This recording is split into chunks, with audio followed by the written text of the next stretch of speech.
I'm the best ever. I'm the most brutal and vicious and most ruthless champion there's ever been. No one can stop me. I'm the best ever.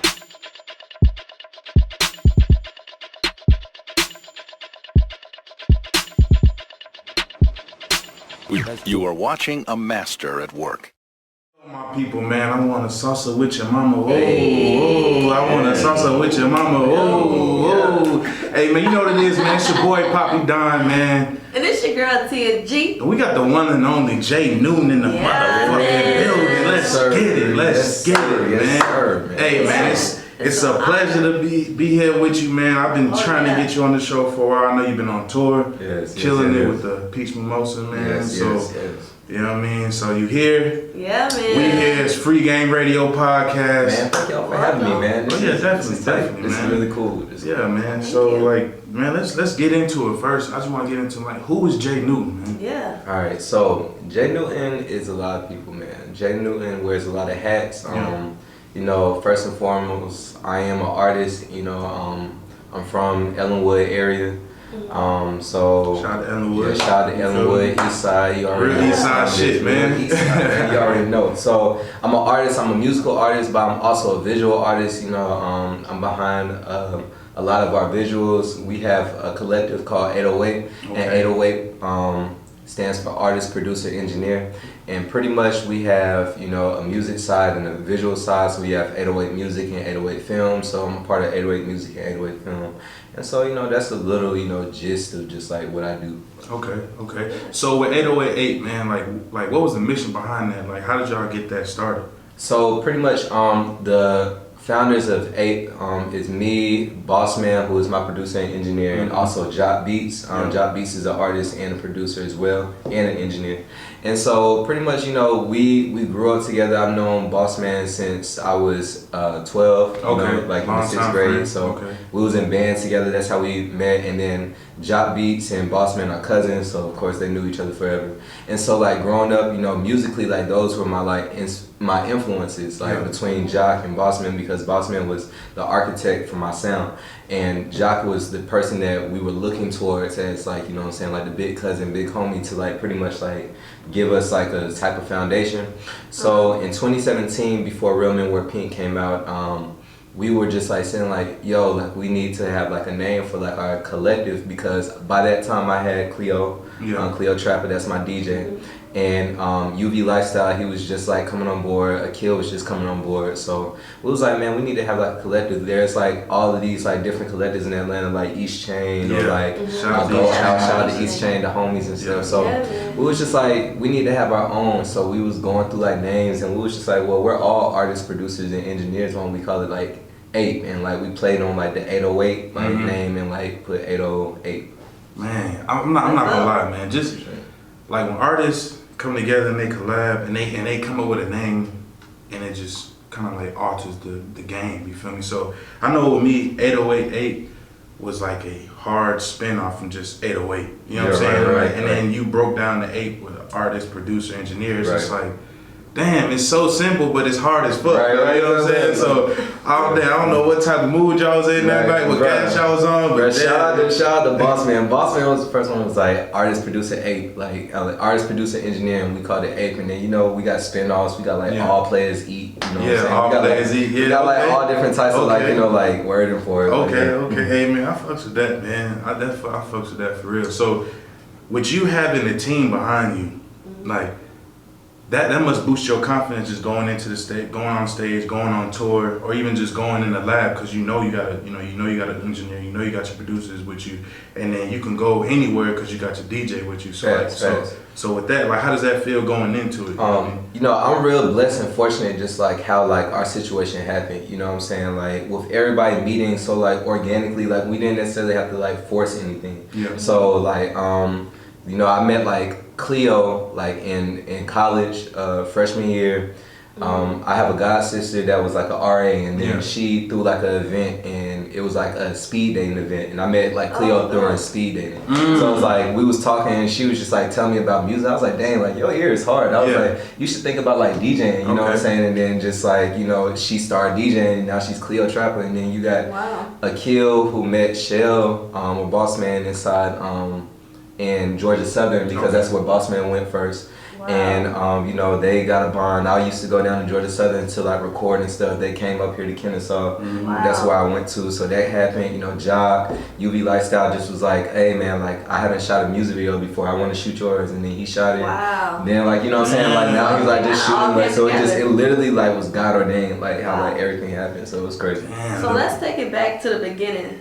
When did you know that you had a passion for music? All right, so tell this story, and I tell it so much where it's like I got it down pat now. So, Let's get it, man. So pretty much, you know, I had a homie back home. His name is Theo, and in the 4th grade, he was like, you know, like we should like get in a talent show, like we can rap. Around this time, this is when 101 Thug Motivation just came out, like in my 4th grade year, and so he was just like, yo, we can do a freestyle over like standing ovation. So that's my first like rap I've ever did over. So shout out to Young Jeezy.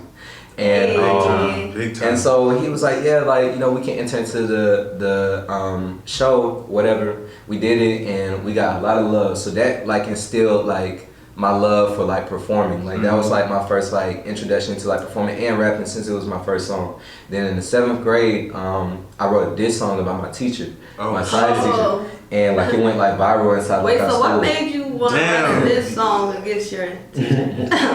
So like my teacher now in retrospect, like he was just young, like, you know, he was fresh out of college, like he didn't know what he was doing, but like he was just trying to pay his loans off. But like he was just Sally like, Mae do, man. hey look, Mae, for real. So like he was just, you know, taking a little teaching job just to pay his loans. So like he used to give everybody like silent lunch and stuff because he didn't know how to discipline like bad little kids. You know what I'm saying? So we used to always like clown him and joan on him and stuff, Mr. Stewart. And then I wrote a diss song about him over like Birdwalk, like Soulja Boy's Birdwalk, and I called it Stewart Walk. And it went like viral in the school, and then I got like the worst like whooping of my life because of that. But like after that, I was like, dang, like I like the feeling of like people like, you know, sharing my music, like listening to it, and like, you know, just like talking about it. So that's what kind of instilled that. And then, you know, going forward, like of course, like me and Boss Man, we've known each other since 6th grade in the band. So like once he started producing in the 8th grade, I started like recording over his like, you know, beats, and the rest is history. Damn. Wow. That's a story for real, yo. Hey, shout out to Mr. Stewart, man. Shout out to Mr. Stewart. He gonna be in my Grammy speech. So. Damn, shout out to Mr. Stewart, man. Hey, without you, man, we probably wouldn't even have Jaye Newton, bro. For real, facts. No, that's big facts. Damn, we wouldn't even have you right now. That's funny as hell, man. Hey, you know, it's crazy though. At least you weren't like some of the rappers where they be like, man, fuck this teacher because of this. Nah, really, nigga, you just couldn't read, bro. You feel me? Like, you just couldn't read, and he asked you to read out loud, and you was like, you got that. This is a totally different situation right here, man. For real. Damn, that shit crazy, bro. Yeah, so like I it's crazy because like I saw him like maybe like 3-4 years like later like in a car. You still remember that story? I know he remembered because I was his only like, you know, student that wrote a diss song about him. So like I know he like remembered it, but I was just like, dang, like that's crazy. Like I just saw him in passing like in the car, and I was just like, wow, like that's Mr. Stewart. Now like I'm like performing and stuff, and it's like that literally was like a root of like a lot of that. Damn. Okay, bro. Okay. Damn. Shout out to Stewart. So, I want to take it back to 8088, and so I know that right there, like the whole main idea behind that is all about relationships. Yeah. So, with you being in the music game, you being in Atlanta, which is like really becoming like the hotbed of hip hop and actual just, you know, art and culture itself. So, how important is relationships to you? Man, relationships are really key. Like no matter in whatever it is, whether it's like in music or just like in life, like I'm a real big networker. So it's like in APE, like I'm like the artist relations like person. So like I'm the one who likes to go to like different scenes and like different concerts or events and like network with artists, meet new artists, and like pretty much like build the bridge for like everybody else. And it's genuine. It's not necessarily like me trying to like get anything out of people. Like I genuinely just like rock with a lot of people. Like you know, I don't really have like no like bad blood, or I don't have no like type of like ego where I'm like, oh, I can't show love to you because like you're an artist and I'm an artist and I'm a crab in a barrel like type of mentality. So, you know, I think that it's just enough room for everybody to eat, no matter what platform it is, no matter what like art type it is, and I just want to be able to touch as many people as possible, and you can't touch people without connecting in relationships. Well, with that being said, with that being said, how has your journey been? Like being an up and coming artist, how's the journey been for you? Mine has been an uphill battle. Like, you know, a lot of people I be hearing, you know, that just get on, like they just started rapping like 2 years ago. But like I told y'all, like I started rapping in the 4th grade. I wrote like and recorded like my first song in the 7th grade. So it's like, you know, I'm 23 right now. So it's been almost like a decade of just like me like grinding it out to get to the point that I am right now. And you know, I appreciate the journey because along the way I've learned so much. I feel like I'm so seasoned like mentally, where it's like I understand like the ins and outs of a lot of things that a lot of artists that are just starting off don't necessarily think about or don't necessarily have the opportunity to like really like digest because they're just so fresh and new to like what's going on. So with that, I appreciate my journey. I appreciate, you know, the hardships and the struggles and you know, the long nights and early mornings that kind of like brought us to the point that we are right now. And I think that it's gonna make me appreciate it more once like it like actually manifests and be where I'm trying to get to. So Man, so just to trust in your process. Yeah, right. That's crazy, man. Because I know it's always a saying like, man, you put 10,000 hours in, you put 10 years in, and then you finally see you becoming an overnight star. Right. They say like it's no such thing to be an overnight star. Like, I mean, you may have somebody like Lil Nas X, but if you look back at it, he was rapping. He's been working. He's been working before Old Town Road. You know what I'm saying? So Old Town Road was just basically like his, like, damn, okay, cool. Right. I finally put the work and I stayed down, I was consistent, and now I have it. Now I'm at that platform where I'm good to go. You feel me? Right. And it's crazy because like, you know, we live in like the internet age. You know, we never had the like resources that we have like as disposal like right now. Like I can touch somebody in China, I can touch somebody in Canada, you know what I'm saying? So with things like you said, like the Lil Nas X situation, it's crazy because,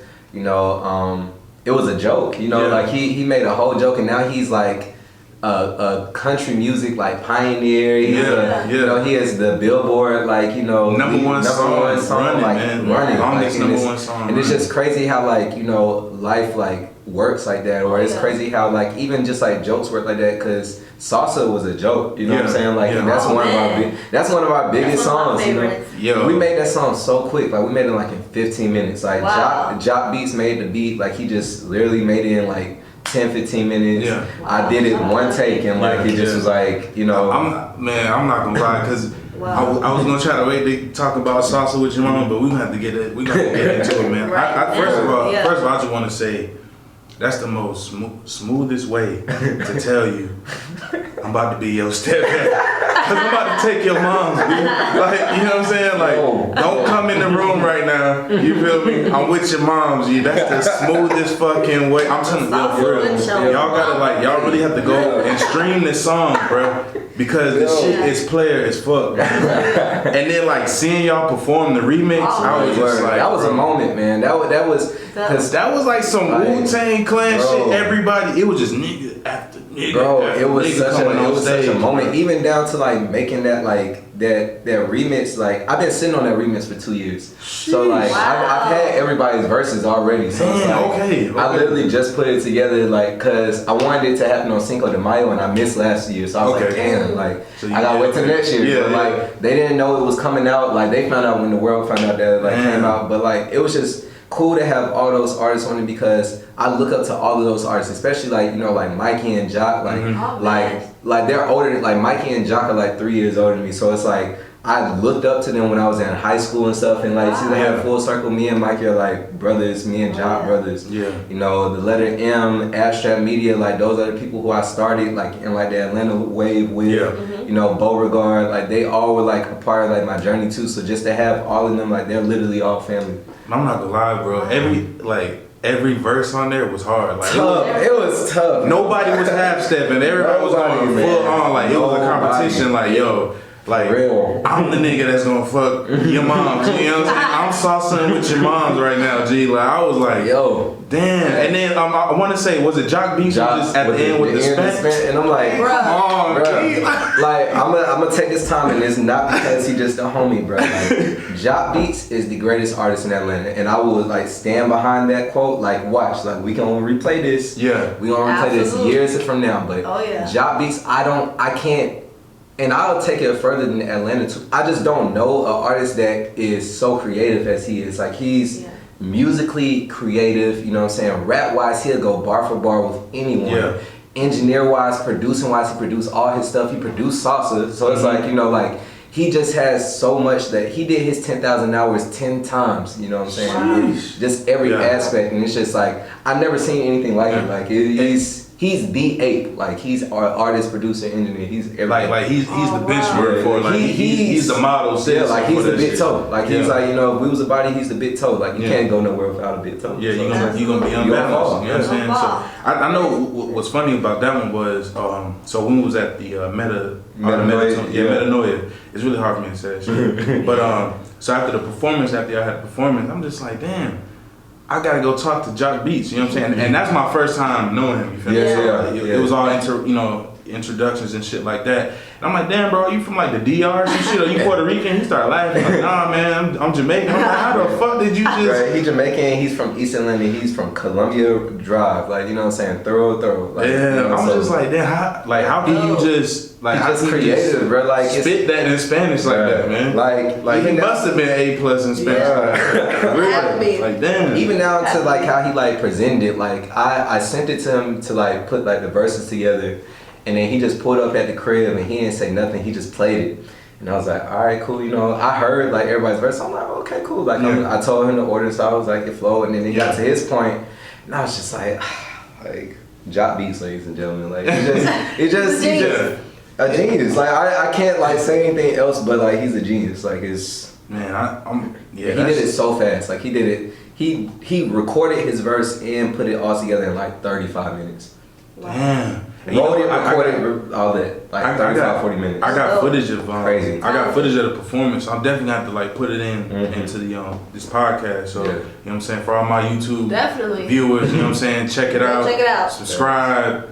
Comment, all that good shit. You know the deal. You know what I mean? Yeah. But like Salsa With Ya Mama, man. Like shit is just fucking hard to me, bro. Because I'm just like, because not only vibe as well. The summer vibe takes over, but it's also like, yo, that's the rooftop vibe. Like if a party was going on in Atlanta, that's the song that needs to be played. You know what I'm saying? Like it's just a smooth vibe, and I'm not gonna lie, man. Like, you probably had some mamas out there trying to salsa with these young brothers, you know what I'm saying? Like, for real, you feel me? So, like, shout out to everybody on you know, who's a part of that song, you feel me? Like, that's a movement, man, you feel me? Thank you. For real, like, and the swagger that y'all have on the stage with is just, you know, it matches it, you feel me? It's just so crazy to me how much longevity that song has. Like, you know, like we recorded it, well, we made it in like 2016. Wow. You know, and just the fact that like it still is like so like prevalent. Like, that's good. That's classic. You know what I'm saying? Like people hear it and like they heard it 100 times over and they still like, you know, treat it like it's the first time hearing it. So it's like I'm so appreciative of like, you know, everybody that was involved in it, everybody that shows it love, because, you know, like I didn't think, like, not saying I didn't think it was gonna like do this, but it's just like I didn't see it when we made it doing all of this as far as our catalog goes. And I'll never forget, like I was riding to it when we first made it in Kennesaw, like on campus, and the police stopped me and I was like, dang, like, all right, cool, like let's see how this is gonna be. And then he was like, what's that song? And I was like, it's my song, it's called Salsa With Ya Mama. It's like, that's a good song. I was like, it's a classic. Like that's all good. Like, it's just like, yo, it's crazy. And that's crazy when we talk about classics, because we end up interviewing Kid Class. He's a super producer out in Atlanta, man. So we got a chance to interview him in LA, and we were talking about classics. And one of my questions was, how do you know a song is a classic? Oh yeah. And he was real big on like, you know, you don't know when it's gonna be a classic. You feel like every song you have, or every song you produce is gonna be a classic. You know what I mean? So, and then when it comes down to it, sometimes the song that you may think is gonna be a classic is not a classic. Right. You know what I mean? Right. And then the song that you didn't think comes out to be the classic. The classic. You feel me? So I like, for my question to you is, did you believe that Salsa With Ya Mama, when you recorded it, you had everybody on there, did you believe that was gonna be a classic? I didn't see it being like, I'm gonna say, we go into every project or every like song trying to make timeless music. Like, you know what I'm saying? Like, we don't want anything that we can get tired of to like go on the project. So anything that y'all hear, like we lived with it for like, you know, either years, months, like weeks. So it has to go through a process of us just like being able to like say, okay, like we still like this song up until this point for it to even be considered for a project. But at the same time, I didn't see like it being received as great as it was like being received. Like I knew it was a hard song, and I knew the reaction that it was getting when we was performing it. But like as far as like me making it initially and being like, oh yeah, this is gonna be the one. This is gonna get us out the hood. Like I didn't think like any of that like at all. Like, You did, Wow. man. That's crazy. I didn't. That's crazy. So, but I think that's a cool surprise though. It's like, it is. damn, this gonna be the classic. This Right, the hit. right. Fuck it, let's rock with it. You know what I mean? Because it got a good story behind it, man. Right.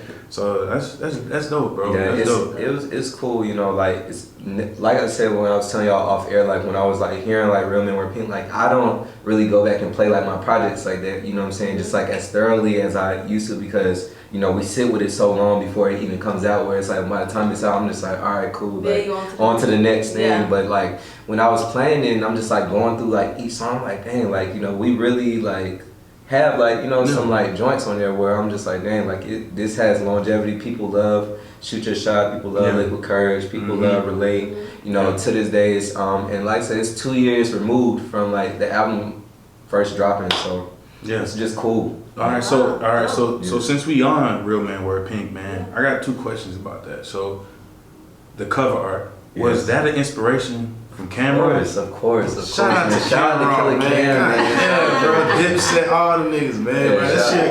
That shit was damn, bro. That shit was a good time, bro. It was a great time. I'm not gonna lie, man. Dipset, all the niggas, like, damn, that was a good ass time. Yeah, like I love Cam. Like I love Cam just aesthetically. I was too young to like, you know, like really like know what he was talking about. I came back to like Cam like as I was circling back to music, but as far as just like his swagger and his demeanor and stuff, I was just like, bro, like Cam is just like, you know what I'm saying, he that dude. And it's like when it came to the cover, I wanted it to be a classic cover. Like I wanted it to be something that one sticks out, you know, just out of every cover that you've ever seen. Like you can kind of like pinpoint it. And then two, it's just like, you know, down to like the title and down to like just like what each story on the album like meant to like me. Like it just, it only was like right to like put it and package it that way. Oh, it's 4:45, my fault. It's alright, it's alright.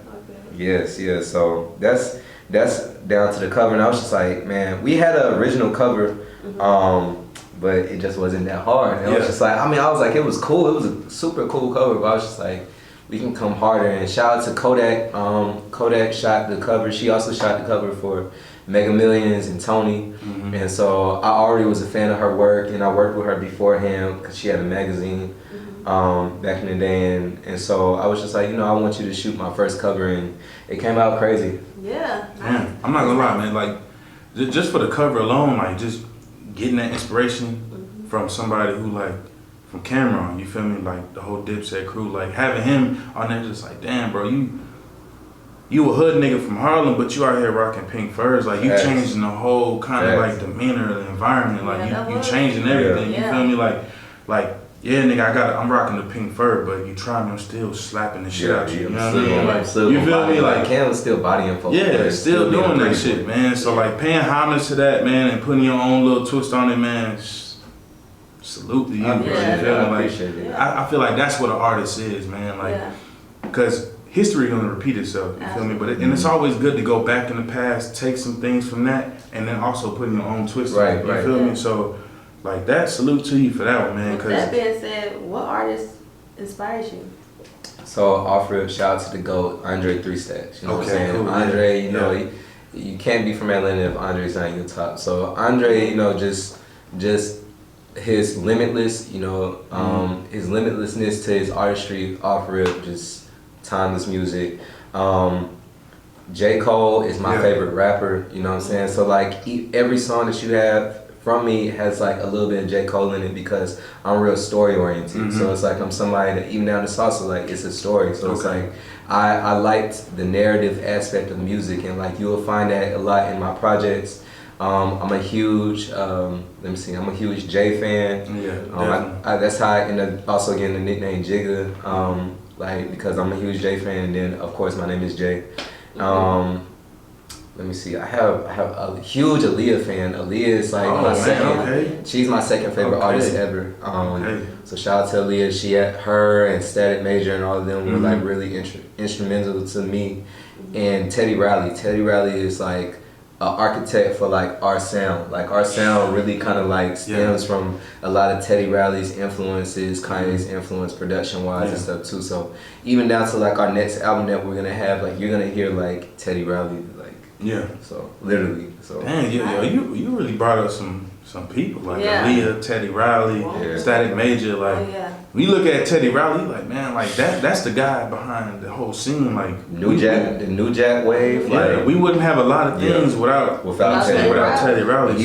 He's such an unsung like hero like in music that like people don't know like because he was such a selfless artist where like he never was just like I'm Teddy Riley. Like you know he had Blackstreet where like he put the group above himself, but like he was the genius behind everything. Yeah, damn, that's dope as fuck, man. For real, So I wasn't expecting you to say Aaliyah as well. I love Aaliyah. Like I had such an infatuation with like Aaliyah and just like her whole artistry, her whole discography. Like I remember where I was when she died. I was like, you know what I'm saying? So it's just like it's crazy just seeing that she did all of that by like 22, and I'm like I'm 23, so it's just like damn, like you know you accomplished so much in that short span of time, and it's admirable.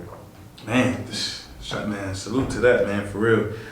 So let's go in. I want to go into like some albums, man. I want to first of all, you gotta, you know what I'm saying? You got ammunition. You feel me? Like you got album after album. You know what I mean? You got song after song. You feel me? But your latest album, you have is 444. Right. You know what I mean? So like, take me into the process of creating 444. Like, where'd you get the idea from? And you know, because it seemed to me, it seemed like a fun project. Yeah, it seemed like a super fun project. Yeah. So like we have one album, 2 EPs. Like we have I consider like Summer Season the EP too. Like Summer Season was more intentional because it was like, okay, we're gonna make something for the summertime. We're gonna make something that like people can ride to while we're working on this next album. Real Men Wear Pink, we were working on Real Men Wear Pink for 3 years, so it was like, you know, it was showing the progression from like my old mixtape of Quarter to 9 to now, and so Real Men Wear Pink was huge. But 444, it was just like, it literally, I wanted it to be like a 444. Like I wanted it to be like, you know, it ain't really that deep, you know what I'm saying? Like it ain't as like, you know, pressing, it ain't as like thought out, like down to production, down to like songs. Like I just wanted you to hold on to like something while you're waiting on new music. And like I literally like was just like, man, like everybody love the 444. So definitely. Hell yeah. So like, so hit my line. Hit my line. It's a bop. Yeah. I like that, man. So like the one thing I do like about your music is you like, it's almost like you in the realms of like a Big Sean or a Drake, because you make music for the niggas, you know what I'm saying? You make music for us, but then you also tie it in for the ladies, man. Like the females can sit back and be like, you know what, I like this vibe, you know what I mean? Like I can chill out to this, I can drink to this or whatever, party to this or whatever. So like, how, like as an artist, how do you come up with music and then just feel like you have to like attract both sides? You know what I mean? So off it, like, you know, I'm very authentic. So it's like, I'm not gonna talk about something that like, you know what I'm saying, like I'm not necessarily either experienced in or have experienced. Yeah. So, you know, a lot of times like I've been in relationships, I've been in situationships, you know what I'm saying? So it's like a lot of my music kind of like stem from like those aspects of it.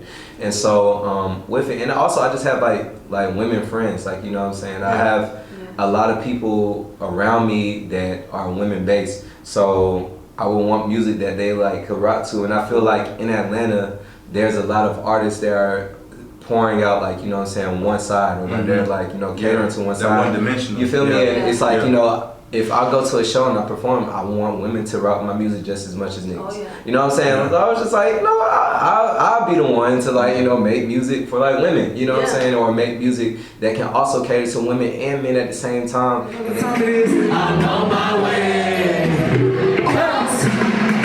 When the last time that you felt like this? Let's make memories, we can't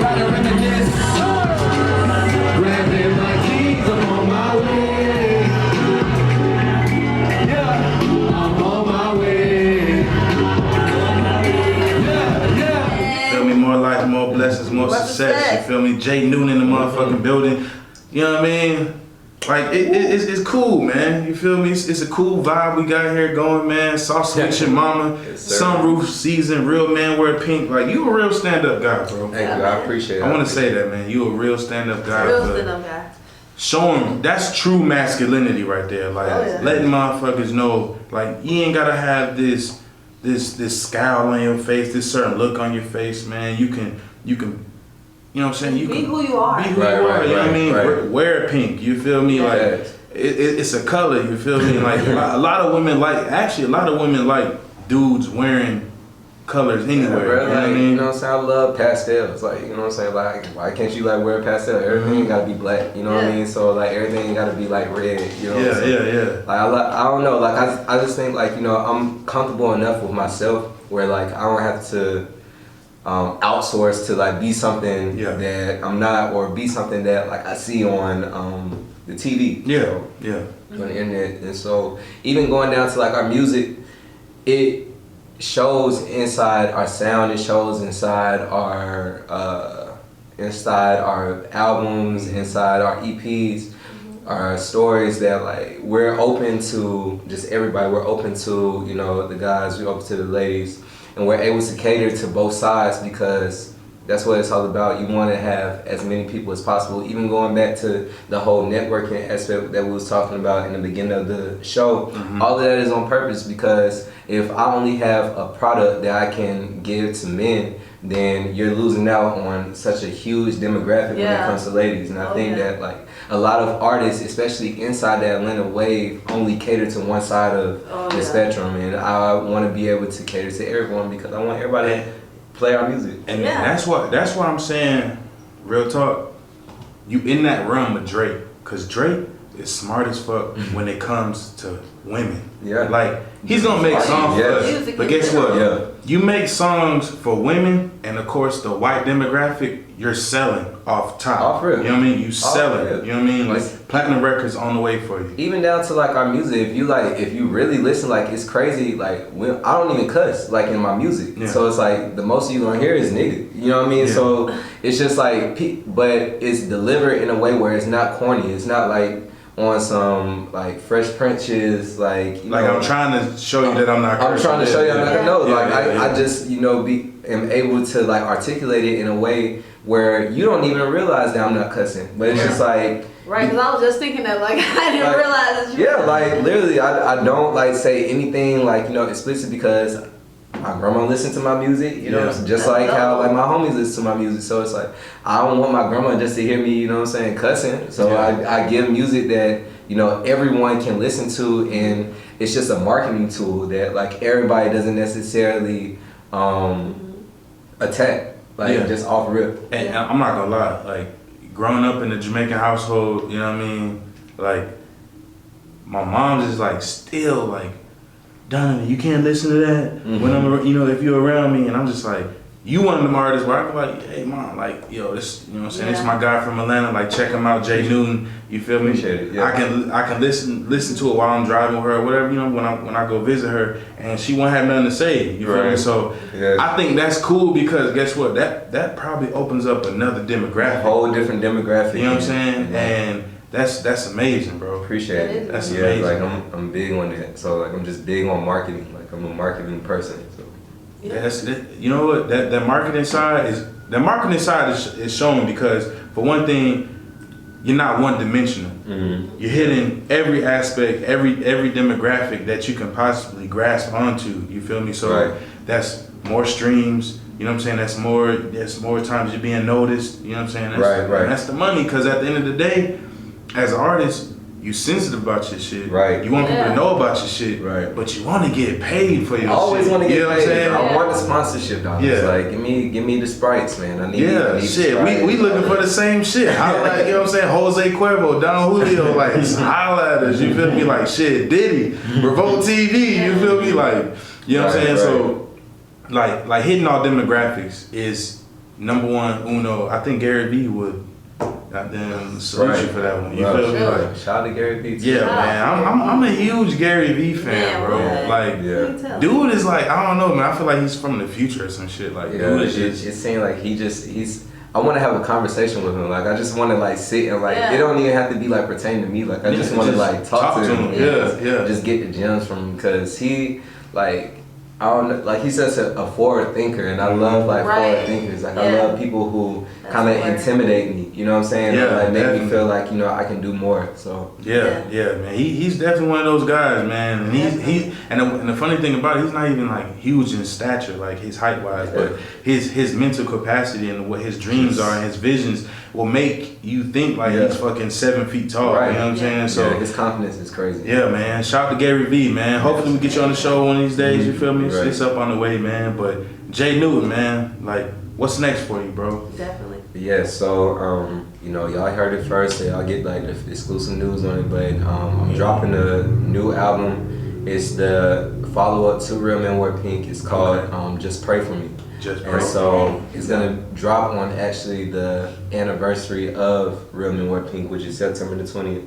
So y'all got the date first too. Hey, And, thank you. So hold on, we getting exclusive. Oh, yeah, this Need to run that shit the fuck back. Exclusive. yeah, so We need to run that shit back, man. I've literally been working on it since Real Men Wear Pink time. You know what I'm saying? Like our oldest song is 2017, like time frame. So, and it's just a summary of like everything that's been going on with me from that time to now. You know, with me dealing with transitioning into a relationship, dealing with me, and like just the outside like aspects of my life that has shaped me to the person I am versus the person that I was in 2017. Yeah.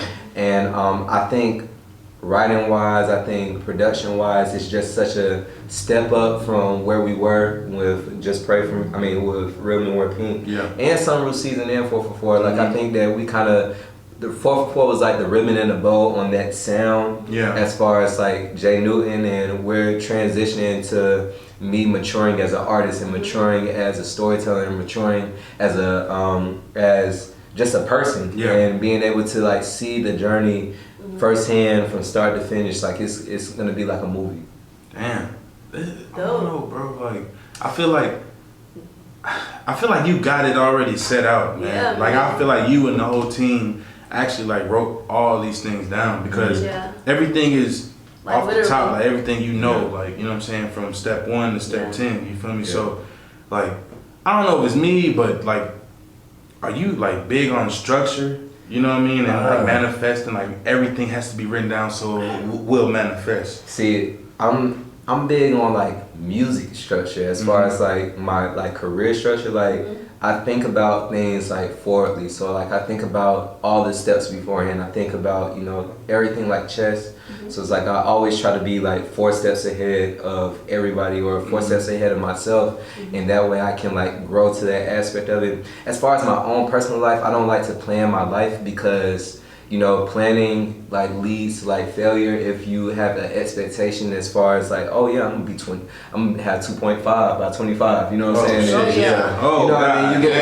You get to 25 and you're like, dang, like, you know, I'm 25. I think we all in that situation.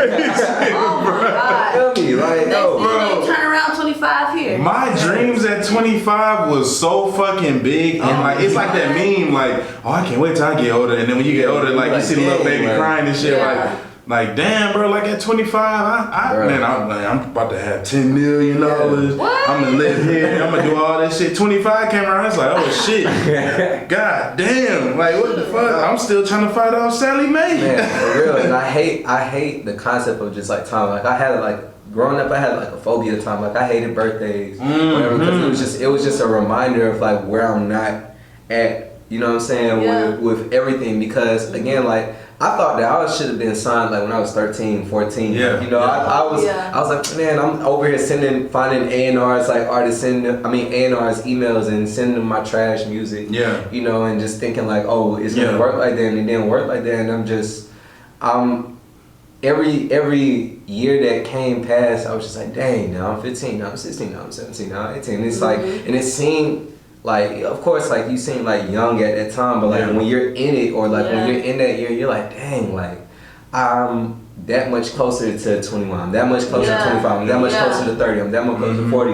And it just keeps on going, you know. So damn, that's very crazy. true. That is very true though when you think about it. Because everyone has those milestones of 25 and 30 and 35 and And I'm always, and it's crazy that you brought up like the concept of time, because I'm always weird on my birthday. Like it's like when my birthday is approaching, I kind of feel pressure because it's like, damn, I gotta plan this shit. I gotta plan this. You know what I mean? It's just like, bro, just relax, sit down. It's another year that you alive. Like just, you know what I'm saying? Whatever happens that day, let it be positive, let it be good. As long as you having fun. That's not the case for me. I don't know if it's a Pisces thing, but every time my birthday come around, I'm always like, I'm never excited for it. I don't know. I feel like it's a lot of pressure. It's a lot of pressure, man. I don't really want to invite people to anything that's going on. Because your friends instantly think, oh, but we gotta get bottles, bro. We gotta get sex. Oh my God. Yo, a lot of times I be like, yo, honestly, bro, like I just want everybody to come together. We get an Airbnb and we just chill out, bro. Like,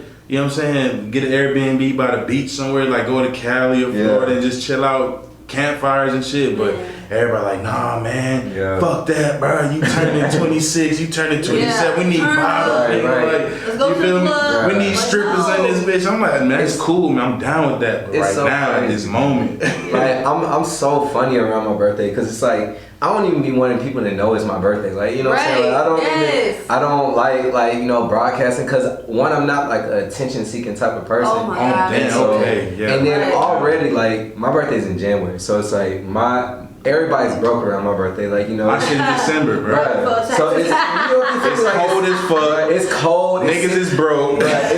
My birthday's 16 days after Christmas, 10 days after New Year. So it's like people already just like, you know, I'm saving up for Valentine's Day. You know what I mean? So I'm already just like, I just paid rent on the 1st. You know what I'm saying? So it's like same shit, man. So it's just like, you know, every time I kind of get funny around it, and I'm learning to change my perspective. You know, like my perspective really dictates like a lot of my mood because the way I perceive things or the way that I broadcast things can kind of like change not only my mood but the people around me too, because like I go in it with a negative kind of pessimistic like tone, and I don't necessarily want to give that overcast to like everybody all the time. So I'm trying to learn to appreciate and be like how you said, oh, it's a new year, you know what I'm saying? It's another year down the line. And not necessarily me getting older, but just like appreciating like the fact that I'm still here and still able to do what I love. And so, I'm learning that like slowly but surely. Yeah, same. Yeah, that's very man, I feel like we all on the same aspect of that one, man, for real. Cause I know like my birthday, it was like school is like out for Christmas. You know what I mean? And then cause when is your birthday? December 14th. 14th. So it's like March 7th. March 7th. Yeah. So like people getting prepared, you know what I'm saying, for Christmas. You know what I mean? We getting out of school, so it's just like, oh man, like I don't really. But that was back then. But now we older now. But still, like I kind of kept that same type of mentality. You feel me? So I mean, I got friends that's just like, bro, fuck everything you think about. Let's get fucked up. Let's buy bottles. By the way. You know what I'm saying? And you know, and it was so crazy. I'm so hyped for like everybody else's birthday. I'm so hyped for everybody. I'm fucking hyped, I'm there like everybody else. I will plan your shit out. I'm like, yo, we gonna do this, we gonna do that. But when mine come, like, nah, it's man. Trash. But like even with mine, like I just be like I'm such a workaholic. Like I just be wanting to work. You know what I'm saying? Like I wanna be able to create. I wanna be around like the people that like, you know what I'm saying, I rock with the strongest and create. Like that's what I did with this year for my birthday, and I made like one of the craziest songs ever. Like it's gonna be track like 8. Y'all gonna hear it on the album, but it's called Commitment. Like I made that on my birthday, but it's just like I like that. Like you know what I'm saying? Like I'm so like addicted to working. Like it can be so toxic, especially like dealing with like a relationship or like dealing with like, you know, having to bring somebody else on board that you know have to care for and prioritize as well, because literally all I want to do is just be in the studio. I want to work, I want to do something productive, I want to shoot, I want to you know edit. Like that's all I want to consume myself with. So with that being said, are you in a relationship right now? Yeah, I'm currently in a relationship. So like and again, like you kind of hear it a lot through the album. Like it's a transition for me because I've been single before my relationship for 5 years. So it's like, you know, and you know, my last relationship was in high school. Like, you know, and it was significant back then, but it wasn't in the retrospect of like where I'm at in life in college and all that. So like I had 5 years just being single and just like enjoying like life, like being, you know, a guy in college, and to like commit in like this season of my life was a very transitional aspect for me, because I was so used to worrying just about myself, worrying about what I have going on as far as music wise, and not caring about everybody else, and just really being like a island / peninsula. Whereas like I have, you know, my family and my friends, but outside of that, like all I cared about was music.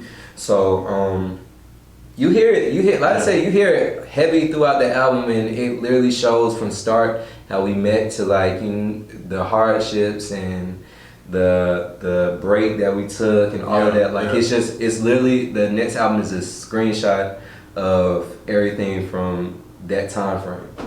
Damn, Wow. okay. I'm excited to hear that. Yeah, I'm excited to hear that. I know, maybe like, with some Bryson Tiller vibes. Hey, hey man, hey, I'm not gonna lie, man. Shout out to Bryson Tiller, man, for like coming out with that. What's it, trap? Man, that was an amazing record, man. Like, Just because basically that was an album, bro. It was basically talking about his relationship, and it was just. That was an album. I mean, dope. I That's mean, even if I wasn't going through the situation, I still felt it. Yeah. But you know what's crazy about the album? Yeah. As soon as that shit dropped and I got to like reflect on it, sit on it, I was telling my homies like, bro, he's not gonna be able to top that.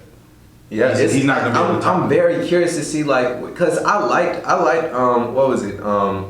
His last album, right? His next album, True to Self. Yeah. Like I loved it, but like it wasn't trap soul, you know. So, excuse me. I'm very curious to see where his artistry grows, especially with him being happy now.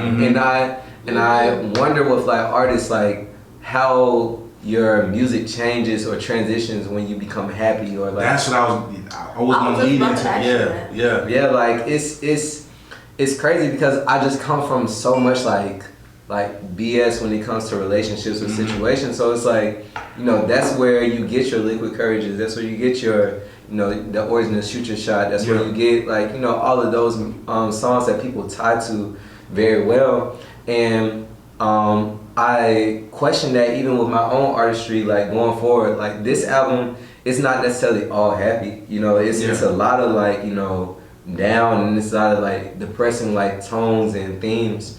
But going forward, I was like, you know, if I was to like write in like a more prosperous like mentality, how would that affect my music, or how would that like, you know, change my subject matter, or even down to like my demographic being like directed towards women? Like how would that change if I'm happy in a relationship? Right. And that was something that I struggled with, like being in a relationship going forward, like in the early stages, because I was like, dang, you know, I make all of this music that's like the hit my lines, the shoot your shots, or liquid courages, where it's like not like flirtatious but also single. Right. And it's like now I'm growing as an artist where it's like I'm not necessarily single. Will my demographic change because people see that like I'm in a relationship? Will that like affect the people who show love on the internet versus like, you know, the people in like real life? So that's something that I was struggling with, and even down to outside of 444, like leaving it, like I was in a really dark spot because I was just like,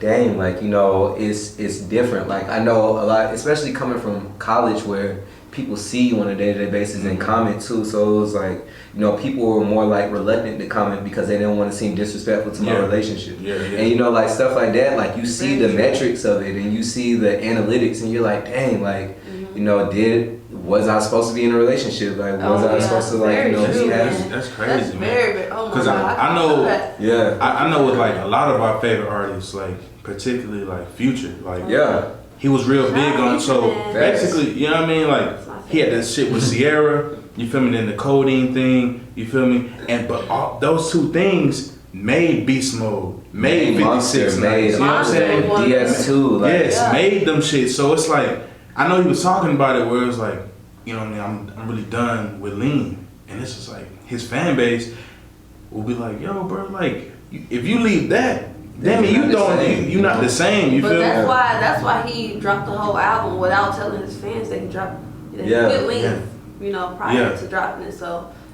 And it's the same. Like even with me, like I was so like reluctant to like one, I already don't like social media, so it's like I don't like the validation that like social media brings, where like, you know, are you single? Let me check your page and see if you have a picture with somebody to say like you're single, and I'm like, I hate that. So it's like I already had that mentality, but like on top of that, I didn't want to like kind of like pour into like the narrative like that I'm in a relationship, because I didn't want people to really know, like, because I didn't know how it would affect my music, or I didn't know how, you know, these situations will like make people change, or even if my relationship don't work, I don't want people to be like, oh, I knew it wasn't gonna work, you know what I'm saying, just because, you know how that's how people like react to situations. So it's like I'm already like tight knit when it comes to exposing my personal life, but if it's not inside the music, but like social media, I just think it's the devil. Like I think so too. I don't even like the whole concept of likes, man. I hate the concept. That is so it pisses me off. Really. Yeah, my next question was how do you feel about the social media climate right now? Man, I hate it so much, because it's like and we all do it. You know what I'm saying? Like if you have an average in your head of, you know, like how much your posts usually do, like, you know what I'm saying, and it goes under that bar, then you get insecure about your posts, where it's like, you're like, dang, like only X amount of people, you know what I'm saying, X amount of people like liked it, and it's like, why should that matter? And it's, I hope they take away the likes. I know they was talking about the situation of taking away likes from Instagram, where you don't necessarily see it except for yourself, and it's not outward to like the public. But I also know they're only doing that for commerce, because they know that Instagram knows they can't really like eat off of like influencers. Yeah. So it's like, because you can't eat off of influencers, you got these influencers that are having paid partnerships or whatever, and it's making them be able to do that. But at the same time, I think that it's gonna be progressive if they do that, because it's just like, you get so insecure about your own content. It can be the dopest content ever. But you look at it in a sense of like, dang, it might not have been that dope, or like, dang, like people, I uploaded at the wrong time, or people. Bro, that's me. Oh my God. I will plan like, all right, cool, because I'm like big on analytics and shit like that. So I'm like, I look at the analytics. I'm like, okay, cool. I'll drop this post at 11 a.m. So I'm like, all right, cool. That's before lunch. That's before everybody pretty much really waking up. If you know, have a job and shit. So I'm like, all right, cool. Let me drop like around 3 o'clock, 4 p.m. or anytime after that. But it's still like, why should I have to think about that? Right, you know when you just should be posting, like, it's just my art, you know what I mean? It should be an art form, like, it should literally should be an art form where it's like, this is how I want my feed to look, or this is a memory that I want to remember myself, like, and I want to be able to enjoy it. And that's what I think it was in the beginning on Instagram. I feel like that's what it was. It was fun. I don't really, like, I can't even recall when it turned out to be something different. I remember. I think like I remember when Android and Apple like transitioned, and they became one. So it's like, as far as the Instagram one, because at first it was just Apple. And then I remember it came through like the meme era, because it was just like, once people start going viral, like, we never saw viralness before, you know what I'm saying? So it's an epidemic, damn. You know what I'm saying? Like, we never understood the concept of viral before like 14, 15, 16. So it's like, once 14, 15, 16 came, that's when influencers came out of nowhere, and it's like, now we have this job description of like people who are just popular on internet. Very true. And I don't know, man, me personally, I feel like being an influencer, like, what the fuck is that? Like, I feel like sometimes that shit is just stupid to me, man.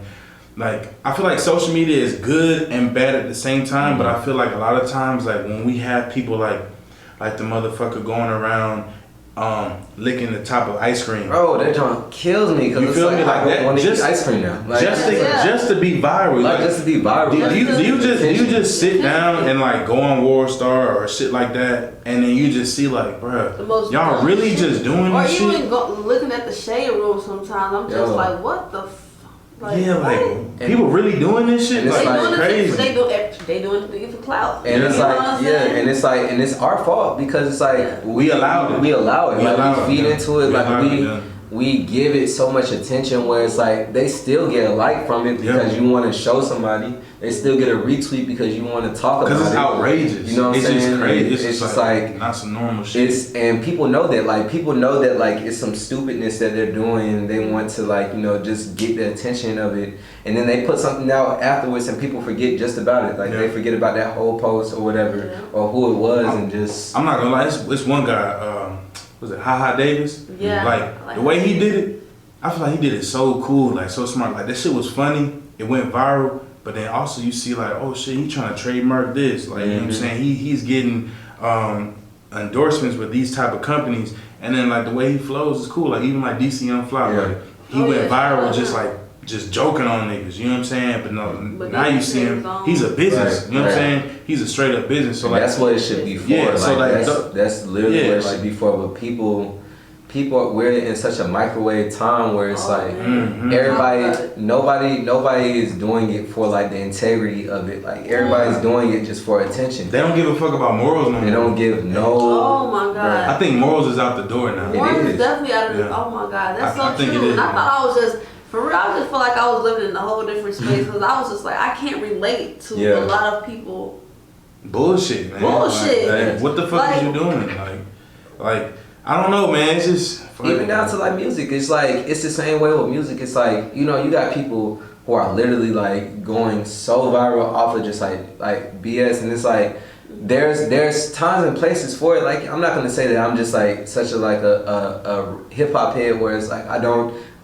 Still appreciate the tier of just like ignorant rap, but at the same time, like you seeing like the 1 minute and 30-second songs, the 2 minute songs that are literally like cheating the system of making a song just to get the streams, and they're just talking about whatever on record so it can get you know what I'm saying attention from it, and you got real music that's out here that people, especially in Atlanta where it's saturated, you got. People like, oh, you're just a rapper, everybody's a rapper, and so it makes it harder because everybody is being so accessible and it's so like easy to get equipment or easy to make a song now versus in the past where it was appreciated as an art form. So. And that's really big you brought that up because I look at like the Little Pumps, you know what I'm saying? I look at those what's the other guy? Like Smoke Perp and shit like that. Yeah. Like I look at them and I understand that you wanna be in this game, you're infatuated with the rap game and shit like that. And you're gonna get fans because what you do is outrageous. But at the same time, sometimes I feel like it's kinda hurting the culture because it's so commercial, and then for African Americans, other races look at us like, oh, so that's what you do, and it's like, nah, man, we have artists like J. Cole, we have artists like J.I.D., we have artists like Jaye Newton, you know what I'm saying, Deontay Hitchcock, we have artists that give you great information, great substance, you know what I'm saying, knowledge in the lyrics where you can actually sit down and be like, oh shit, he talking about this, let me write that down, you feel me? But I feel like a lot of that bullshit rap, man, a lot of the bullshit commercial shit is really like clogging the lanes for real great artists, and America and the world is depicting hip hop and African American because at the end of the day it's gonna fall on us. The brown skinned people, the African Americans. So when you have ignorant individuals like that, that's broadcast throughout the world and it's commercial, it comes down on us. It's like, oh man, y'all monkeys again. You know what I'm saying? Y'all will forever be niggas when it's like we don't even associate with them. You know what I'm saying? And it comes down to that because it's like it comes down to us because we still further perpetuate it. You know what I'm saying? We are the ones who glamorize jewelry. We glamorize this lifestyle that's not realistic, and it's really a front with a lot of artists. But it's like even down to when I go out to like different like areas or different cities and I say I'm from Atlanta, and they expect for you to look a certain type of way, like, you know what I'm saying, dress a certain type of way because that's what's normalized. And it's not just us, it's the radio companies, it's the record labels that are really like pushing these like commercialized, you know, these templates that you have to have as far as being an artist versus just being authentically you. And like Very true. Like, you know, I feel like, you know, if I dye my hair and I get a face tat, like, I'll be out of here. You know what I'm saying? It shouldn't be like that. It's like, it's basically like, guess what? If I say, fuck my morals, fuck the standard morals, I'm gonna be it. But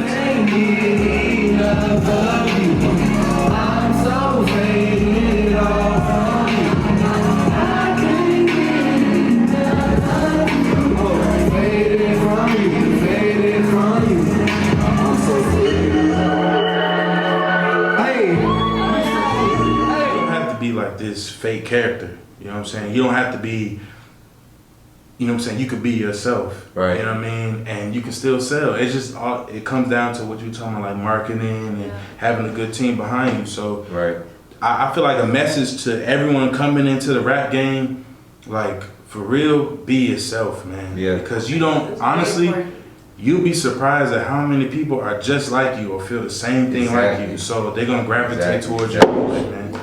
Cool, man. Just rock it. Yeah, just rock it like that. Yeah. Niggas is lit now, man.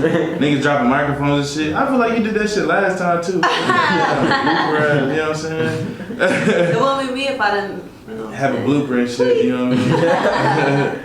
But yeah, man. So like, so with the social media climate, you feel like right now it's like bullshit, really? Yeah, it's. I mean, and it's a needed, you know what I'm saying? Like, I think that, like, everything is needed. Like, I think it's always a yin and a yang. Oh, yeah, definitely. Because you do need ignorant shit. You need ignorance on top of consciousness. Because, honestly, we wouldn't have people like Yin Yang Twins back then. Right. Lil Jon and shit. Right, like, they were. Like, we need this shit. Don't get me wrong. We not some...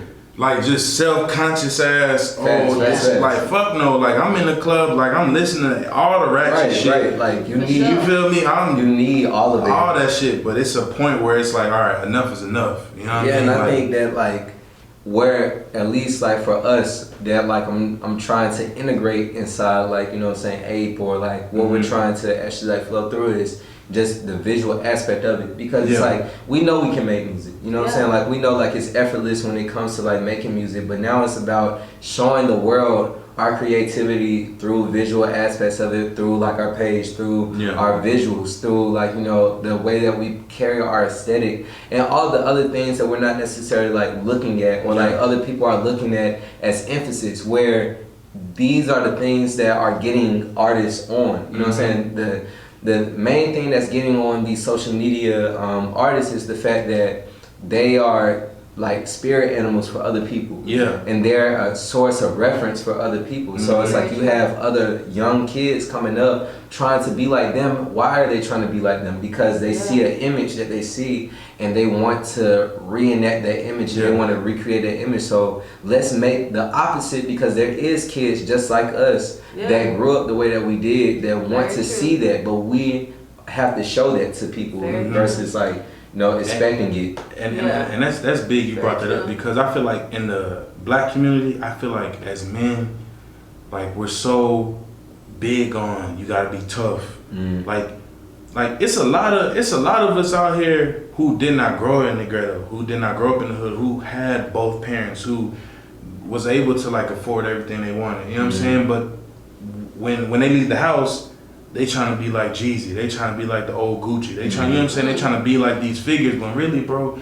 be yourself, man. Because you're really gonna end up in a situation where being yourself, you should have been yourself. You know, you're trying to play this character. Now you're doing 5 years. Now you're doing 10 years, probably even more for some shit that you ain't have to do, bro. Just be yourself, man. I mean, that it can even go further, but as far as like being yourself, I mean, for women, there's a lot of women in the industry that I see nowadays that's getting their bodies done. You know what I'm saying? Oh yeah, talk about it. Oh yeah. Oh, matter of fact, that's cool. You brought it up because you have a song. You have a song, Real Hair. Oh yeah, Good Hair. Yeah. Real Hair, Good Hair. Like that right there. When I heard that shit, I said, bro, thank you, man. Because newsflash, women, like.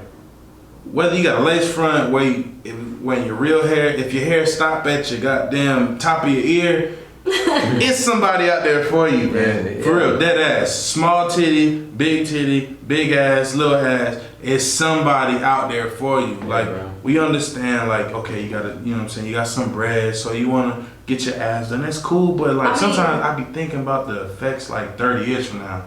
Like, is that gonna have like a cancerous effect on your body? It can. You know what I'm saying? I think it can. I mean, it's becoming so toxic here in Atlanta to the point where women are getting their bodies done to bartend and be Bible girls. Yeah. And I mean, things of that sort, not even thinking long term, you know what I mean? Yeah. And I just feel like a lot of us women in general have a lot of self-hate.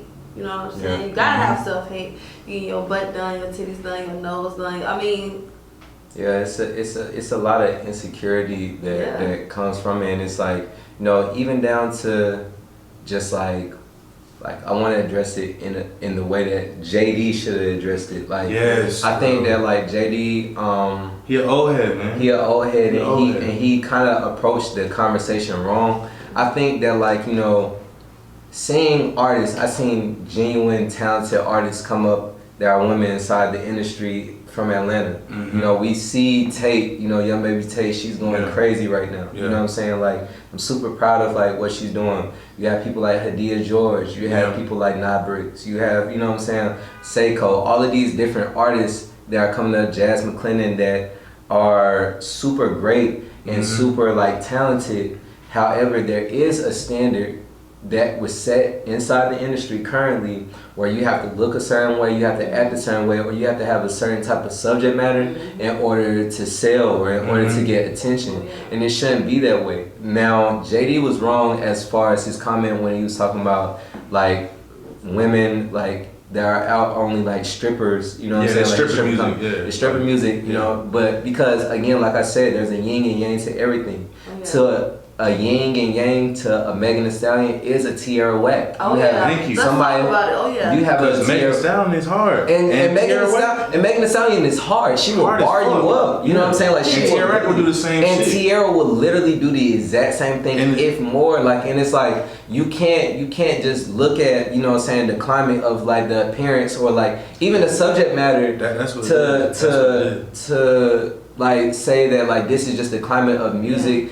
Women music. Now, don't get me wrong, I do think that it's a cookie cutter approach when it comes to like, you know what I'm saying, like certain women inside the industry, but that's not everybody. I just feel like, you know, the people like a No Name or like a Tierra Whack or whoever who are trying to give Rhapsody, who are trying to give you the other side of the coin aren't getting the type of recognition or love that it should be getting because it's not marketable or it's not something that like, you know, you see on a day-to-day basis that you would want to strive for. But that's just like us with like men. Like, I wouldn't want to hear, you know, somebody talking about, you know, cash, money and hoes and clothes all day long.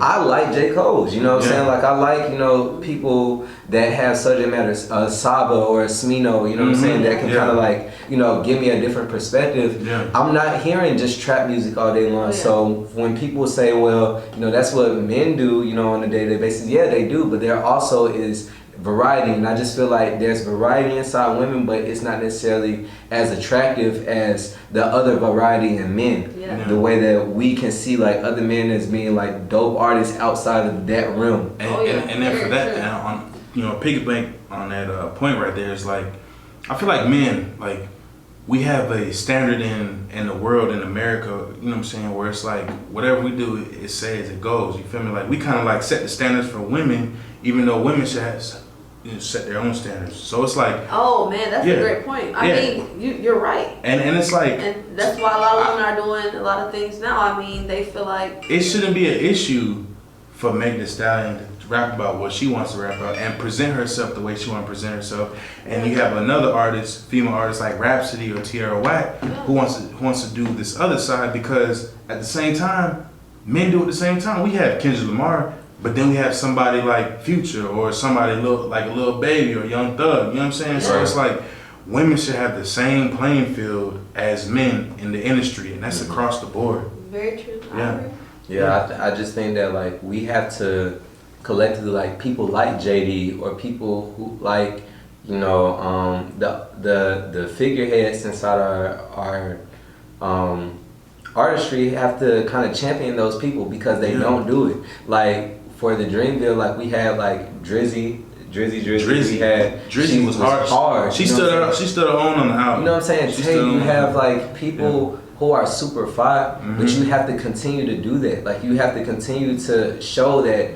there's more than just what you're seeing on a day-to-day basis. Not saying that there's anything wrong with the people who you're seeing on a day-to-day basis, but it's like any full, like, you know, fledged, like, game that only has one side of the coin is going to be toxic regardless. We can't have just only conscious artists, you know what I'm saying, inside hip-hop, because then it's just not going to have, like, it's going to be too serious. You're not going to have no like fun artists.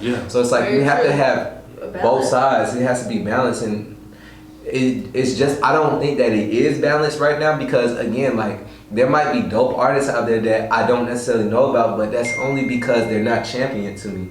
Like, and the only ones I can pull from are like Megan or like Tierra Whack or No Name or like Tate. You know what I'm saying? As far as rap wise, you know, so I think that it just has to kind of open up, and it has to be more diverse. And Rico, Nasty, you know, all of that. And what's big on that was Big Crit was getting interviewed. I forgot if it was like LA Beagles or some part, or Big Sway. Or not Big Sway, my fault. Sway in the Morning. I meant to say like Big Boy. But hey man, my fault. The liquor in me, man. But goddamn, Big Crit was talking about how he goes into the studio with Rhapsody, and it's like bar for bar, like she sits you down. Like a woman coming into the studio and sitting a grown man down, like, bro, I'm killing you. Bar for bar, and doing it and showing it, and he said it. He's like, look, man, she will shut down any artist out here. Like he was like, man, the only ones that probably can go against her really like me, Kendrick, you know, J. Cole, like, you know, artists like that, you know, Sean, or any artist with like a lyrical, you know, sense like that. But it's like, man, come on, man, for real. We have as men, we have a stance where we can really help the women, like. Really be bigger than what they are. But they're intimidated. Like that's what it comes down to. Is like men have such a like hyper masculinity, ego, where it's like they don't want to help out women. It's like there's no reason why like women can't eat just as much as men. You know, like it's enough room for the table, especially in music. Yeah, but you create that safe space though, man. Like you create like with your music, you create that safe space where it's like, all right, cool. Like I'm open for everybody. Like, you know what I'm saying? Like if it's a female artist that wants to get on my track, like come on, like spit how you want to spit. You and you know, like I learned, I already had that in me, but I learned it more so with like, you know what I'm saying, the girl that I was like, you know, with, because she's super big on feminism. So it's like, you know, like being more like open to understanding like her stance on situations, or even seeing like toxic traits that I may have had that I didn't even recognize because I didn't think I was toxic. You know, it made like, you know, situations come to a forefront as far as a consciousness versus if I wasn't in a relationship. So it's Can like, you give us an example? Like, give me one example on that. Like, all right, for example, how guys talk about, let's say like good hair, for example. We'll talk about, you know what I'm saying, like what's good hair, what's not, you know what I'm saying, and having this like unrealistic image that only people who have like 4A hair, you know what I'm saying, you know, like that people who have like, you know, that don't necessarily have coarse hair don't have good hair, you know what I'm saying, and only like showcasing even down to like colorism with like light skin, dark skin, brown skin, you know, like showing the aspect of like, you know, only like light women or brown women can be like beautiful versus like dark skinned women, you know. And it's just like not necessarily saying that I was doing that, but it's like I did have traits, or I did have patterns that kind of like catered to those like situations that you have unconsciously, but that's due to the fact that media trains us to say this is more beautiful than the other. And so like, you know, things just come to a forefront when you think about it in a different aspect of it. Damn, that's for me too, for many years, I mean, being a black girl, growing up around, you know, black guys, a lot of black guys did not like my nappy hair. And I didn't start getting male attention until like grade when I put a weave in. Right. You know what I'm saying? That's crazy, And from that point forward, I used to always feel like I was the best version of myself with the weave. You know what I'm saying? Right. Although I would rather wear back in the days I used to have my 2 puff balls or whatever, I would rather wear that, but you know, feeling like I wasn't getting the attention that I wanted at that time.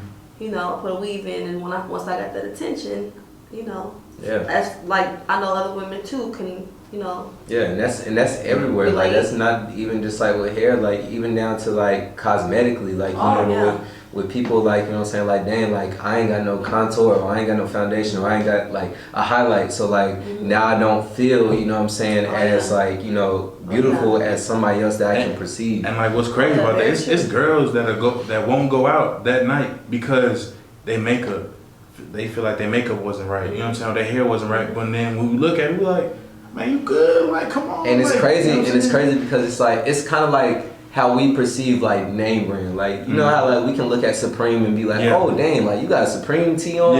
Girls not necessarily looking like, oh, you got a Supreme tee on, like I want to talk to you because you got a Supreme tee. But it's just like the way that we look at it, you know what I'm saying, versus like a girl that can be like, oh yeah, like you know what I'm saying, like I had my wing, like, you know what I'm saying, like set like to look a certain type of way. We not necessarily looking at it, but it's more so about like other women looking at other women, you know what I'm saying, and having a validation between other women. But it's just crazy to me that like we allow like our separate demographics to like really scope how we look at ourselves. And that's crazy, man, because I know a lot of times where it's like women will be so serious about their look, and then the guys will be like, yo, you look really fine. Look like, good. You look I'm really attracted good, to you right now. You look good. Look fine. Oh no, like, no, I don't want to FaceTime you like this, but it's like chill, like different. Yeah, you know what I'm saying? I see you how I see you. Like you feel me? And you look fucking beautiful to me right now. You know what I'm saying? But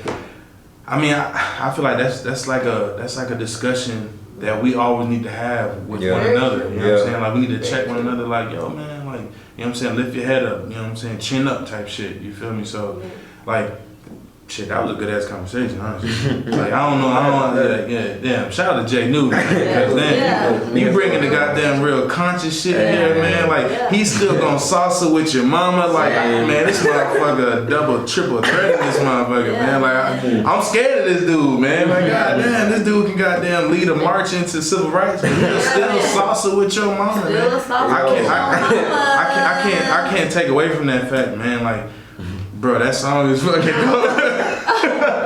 That shit, like, man, I want everybody to like just go stream this shit. Go watch the video, man. Watch the video, and you'll just see like what the fuck we talking about. Because he's a fucking threat, man. Like he's a threat, but in a good way though, man. In a good way though. You know what I'm saying? But more on the political side, bro. I want to talk about this because it happened to you earlier this year. Right. You feel me? And you know, this is besides music. This is on your personal life, but this also can affect every other human being on earth, man. So earlier this year, you were pulled over by Kennesaw PD, Kennesaw, Georgia. You know what I'm saying? You know, probably like 30 minutes outside of downtown Atlanta. Yeah. Almost. Oh shit! Our Bob Marley thing fell off.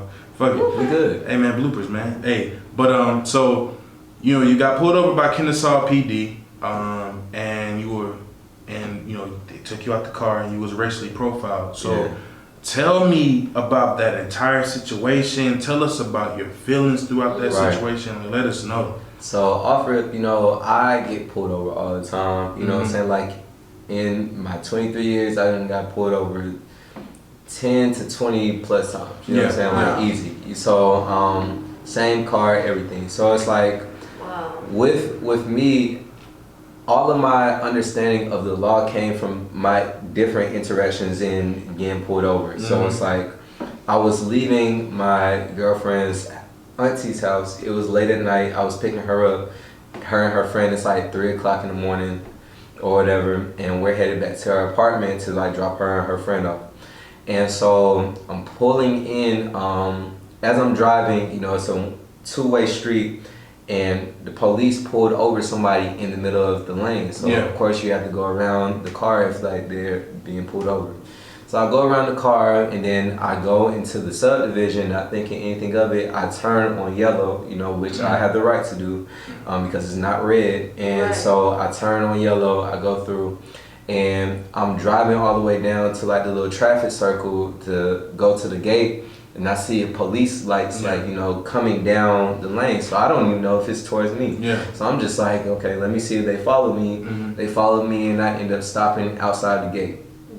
So I'm just like, you know, I'm getting pulled over by the police again. You know what I'm saying? Like, here we go again. You know, just like how every black man thinks. And so, thankfully, you know, my girl was recording while this was happening, because I say this all the time, but people don't, like, not saying people don't believe me, but like people never like see it on a day-to-day basis. Like, this interaction wasn't the first time I had interaction like this.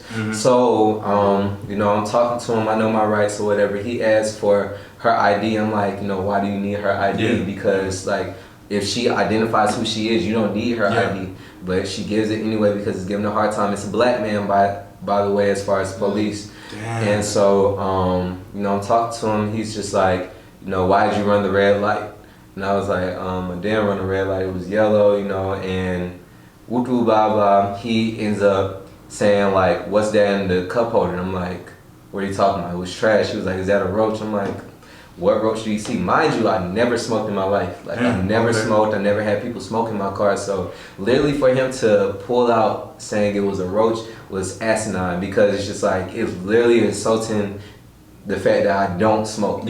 So it's just like, everybody that saw that video more so retweeted it off of the fact that they know that I don't smoke. But it was almost like a stereotype. Yeah, it was a stereotype. So I'm like, what would make you think, and it's not even just a black stereotype, it's more so of, it's a black and a college stereotype, because I'm in a college town, so you think just off it because I'm black and I'm in a college town that I just have weed on me. So, you know, I'm like, there's literally no roach. I can guarantee there's no roach there. I've never smoked a roach. I never had a roach in my car.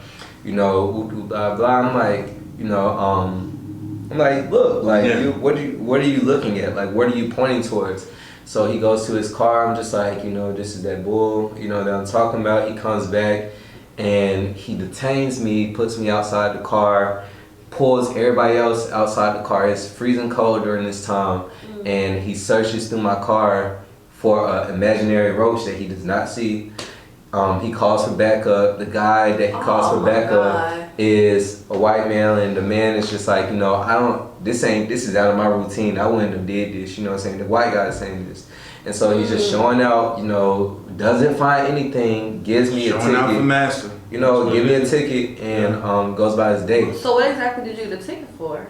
He gave me the ticket one, and I set the first ticket. The first ticket was the fact that, like, my birthday just passed, so like it said expired. Now the thing about it is I just got that license, so I didn't even think that my license was like expiring, because I got the license not even like a year ago. So it's like, I thought it takes 5 years to expire. So it took 2, and so it expired after that. So I was like, that's crazy. And then on top of that, he gave me a ticket for running a red light, which I did not run. It was a yellow light. It was a yellow light, so I already knew this was BS. So we put it on Twitter. It went up, and you know, due to the hysteria that happened, that's what caused Kennesaw PD to, you know, like tweet me and be like, hey, like, if you have a problem, you know what I'm saying, like, hit up internal affairs, we can get this situated. I talked to an officer named Jeff Knox or whatever, and Jeff was trying to, like, you know, be polite and like kind of like see my way through. I wrote out a police report about what happened and stuff, and I requested to see the body cam, because I was like, you know, I'm letting you know like what's going on. I have nothing to hide. So I see the dash cam and the body cam. I found out that the dash cam doesn't come on until they turn on the lights. I was already turned into the subdivision, so you can't see me. You can't, you know, you can't see that I ran a red light at all. So that was already off rip. And then 2, the body cam, you can see the interaction. I know what the body cam looks like because I have the video myself, because I posted it on Twitter. So, but after that, I'm going back and forth with Sergeant Knox, and he's like, I don't see what you may see as like being racially profiled. And I'm like, literally the fact that he's implying that I have weed and is such an extensive level of like looking for this weed, pulling me out the car, detaining me, and searching my car for weed that's not there. I was like, that's racially profiled, but we agreed to disagree because he obviously wasn't seeing it. And then, you know, due to the fact that I didn't see the red light on the dash cam, now I'm like, dang, you know, I don't know how this is gonna happen when I go to court. So I go to court, and because I have so many offenses with the law, as far as like tickets or petty crime, or like pettiness, they already look at you. They already like, you know, oh, so you had like, you know, 6 tickets or whatever, you're eligible for like sitting, you know what I'm saying, pretty much, because I guess that's their quota as far as sitting. So they redirect me to like a next court date. Yeah. And so I'm waiting. This is right before I go to Canada, and I'm waiting, you know, to see if I have to sit or not, or because I'm not about to pay this fine that I didn't do. Right. And so I'm waiting for it. The prosecutor tells me, he's like, well, the officer wrote that you ran a yellow light into a red, so like technically like everything that you were saying, like, you know, it stood up, you know, because that's what he wrote on the initial report. So I'll throw it out. So I was blessed, you know what I'm saying, by the grace of God to have that. Yeah. But at the same time, if I didn't go through that extent of seeing it through, as far as like that court case or whatever, then I would have just paid the ticket like everybody else does when they don't want to deal with the BS and going to court and all of that. And that would have just been easy money to them. But it's just like, I know they reached out to me because they saw how big it got on the internet, and they didn't want that bad press, you know, off rip. Yeah. But at the same time, it's just a reminder that, like, you know, if you know you ain't doing anything, just see it through, or like be like patient enough to like go to the court and battle it, because they'll take advantage of you. They do stuff like that to like scare you, and they don't think that us as people will really like, you know, go through the process of getting an attorney or like going through with anything that has to do with But like, what's so crazy about that? Because I remember watching it. I mean, you posted on Twitter, your Instagram, and all that shit. It was like I thank God that it just went to that extent, and not nowhere where you was, you know, injured or killed. You know what I mean? Because the way, because the way police and, you know what I'm saying, minorities in America, it's kind of like it's a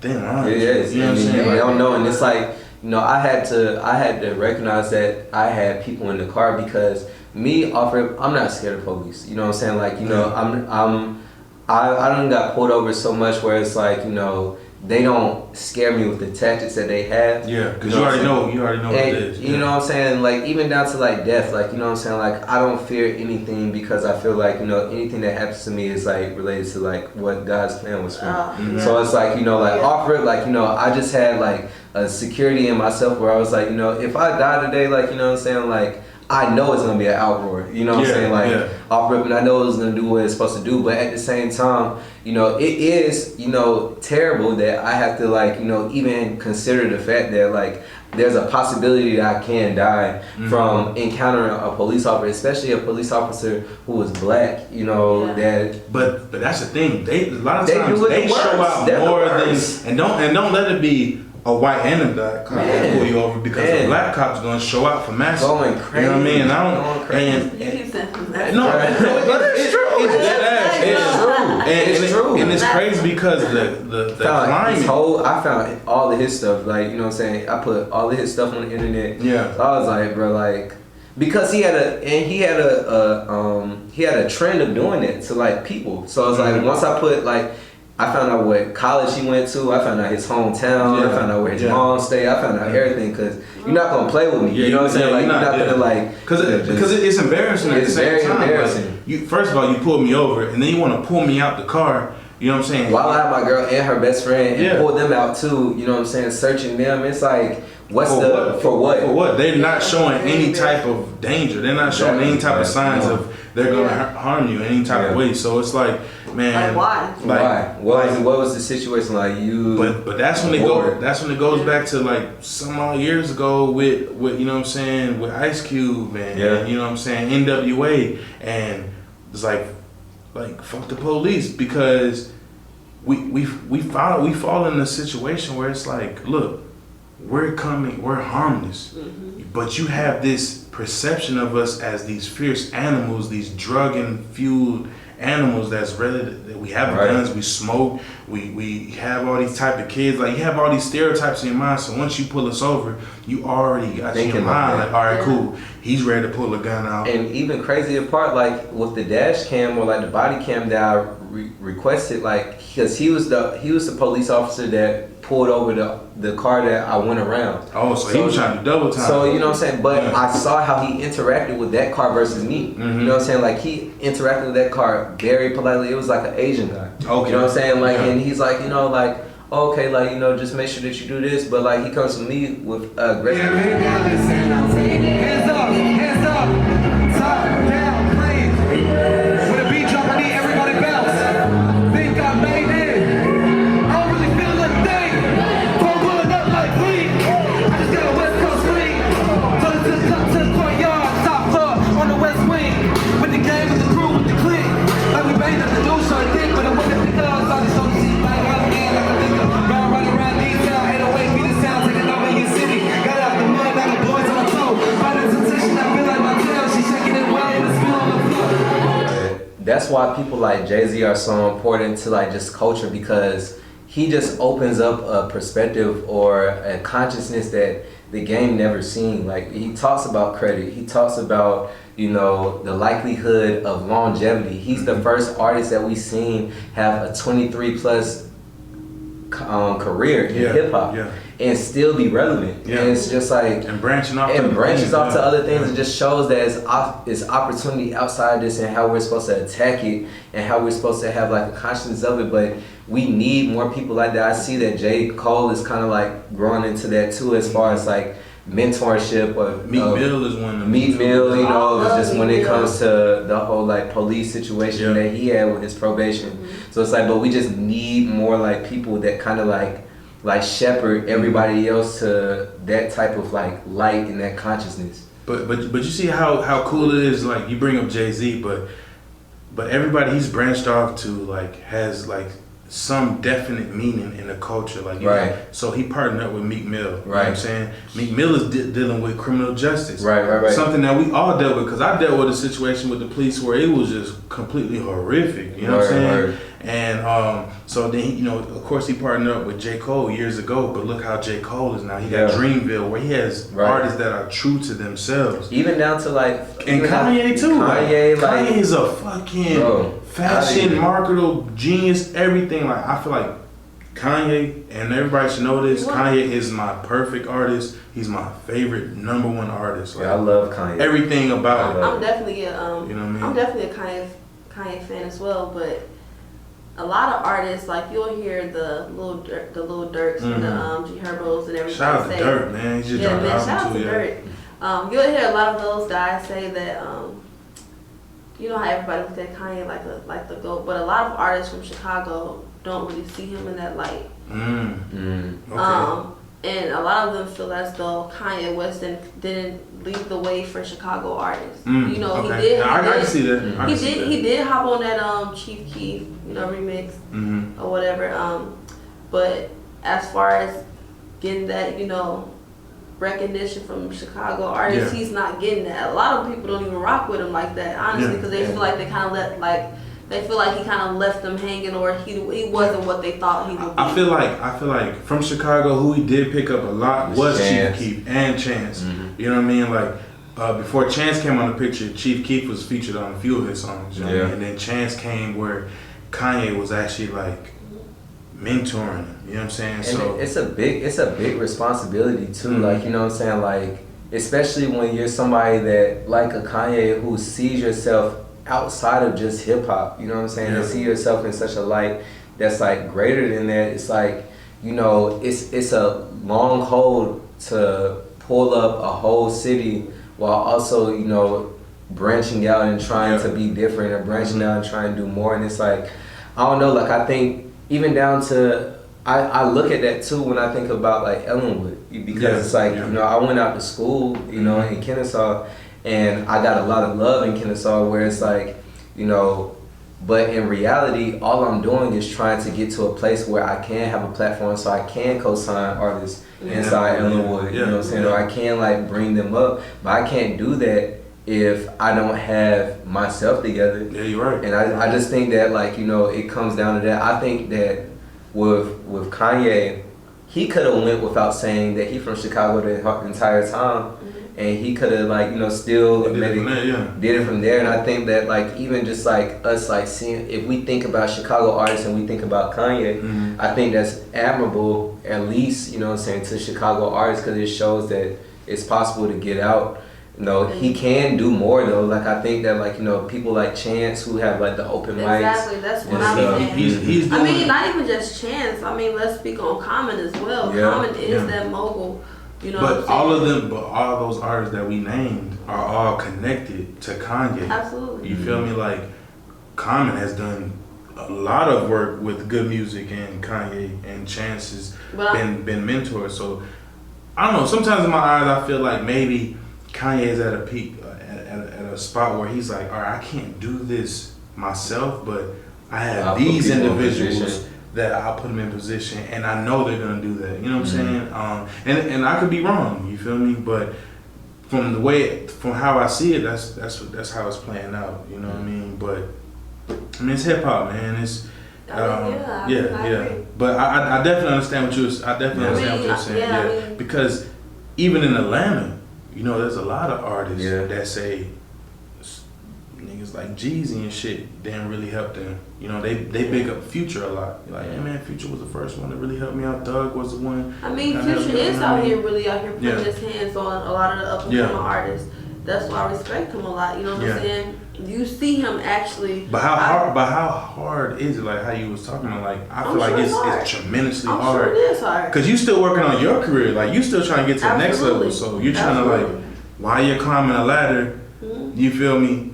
You trying to like bring up 100 people, on this ladder, and it's like the sky's the limit. So how tall is that ladder you trying to climb? When I think about that, like I think about like okay, like let's say like Andre 3000. Yeah. Like, we all in Atlanta love Andre 3000, but like, and again, I don't know, you know what I'm saying, but like, has being the GOAT inside like the city, like, did Andre like do anything for Atlanta outside of giving us like inspiration? You know what I'm saying? And outside of good, like I don't know, I literally don't know, like that's like a serious question, because I think that we give like him a pass because he didn't go out in a bad way. You know what I'm saying? Like I think that like he kind of removed himself at the peak of his success, to where we couldn't grab on. We couldn't grab on to like any negativity, true. Like and even down to like folks like Big Boy still trying to do music and stuff like that, but like he'd never be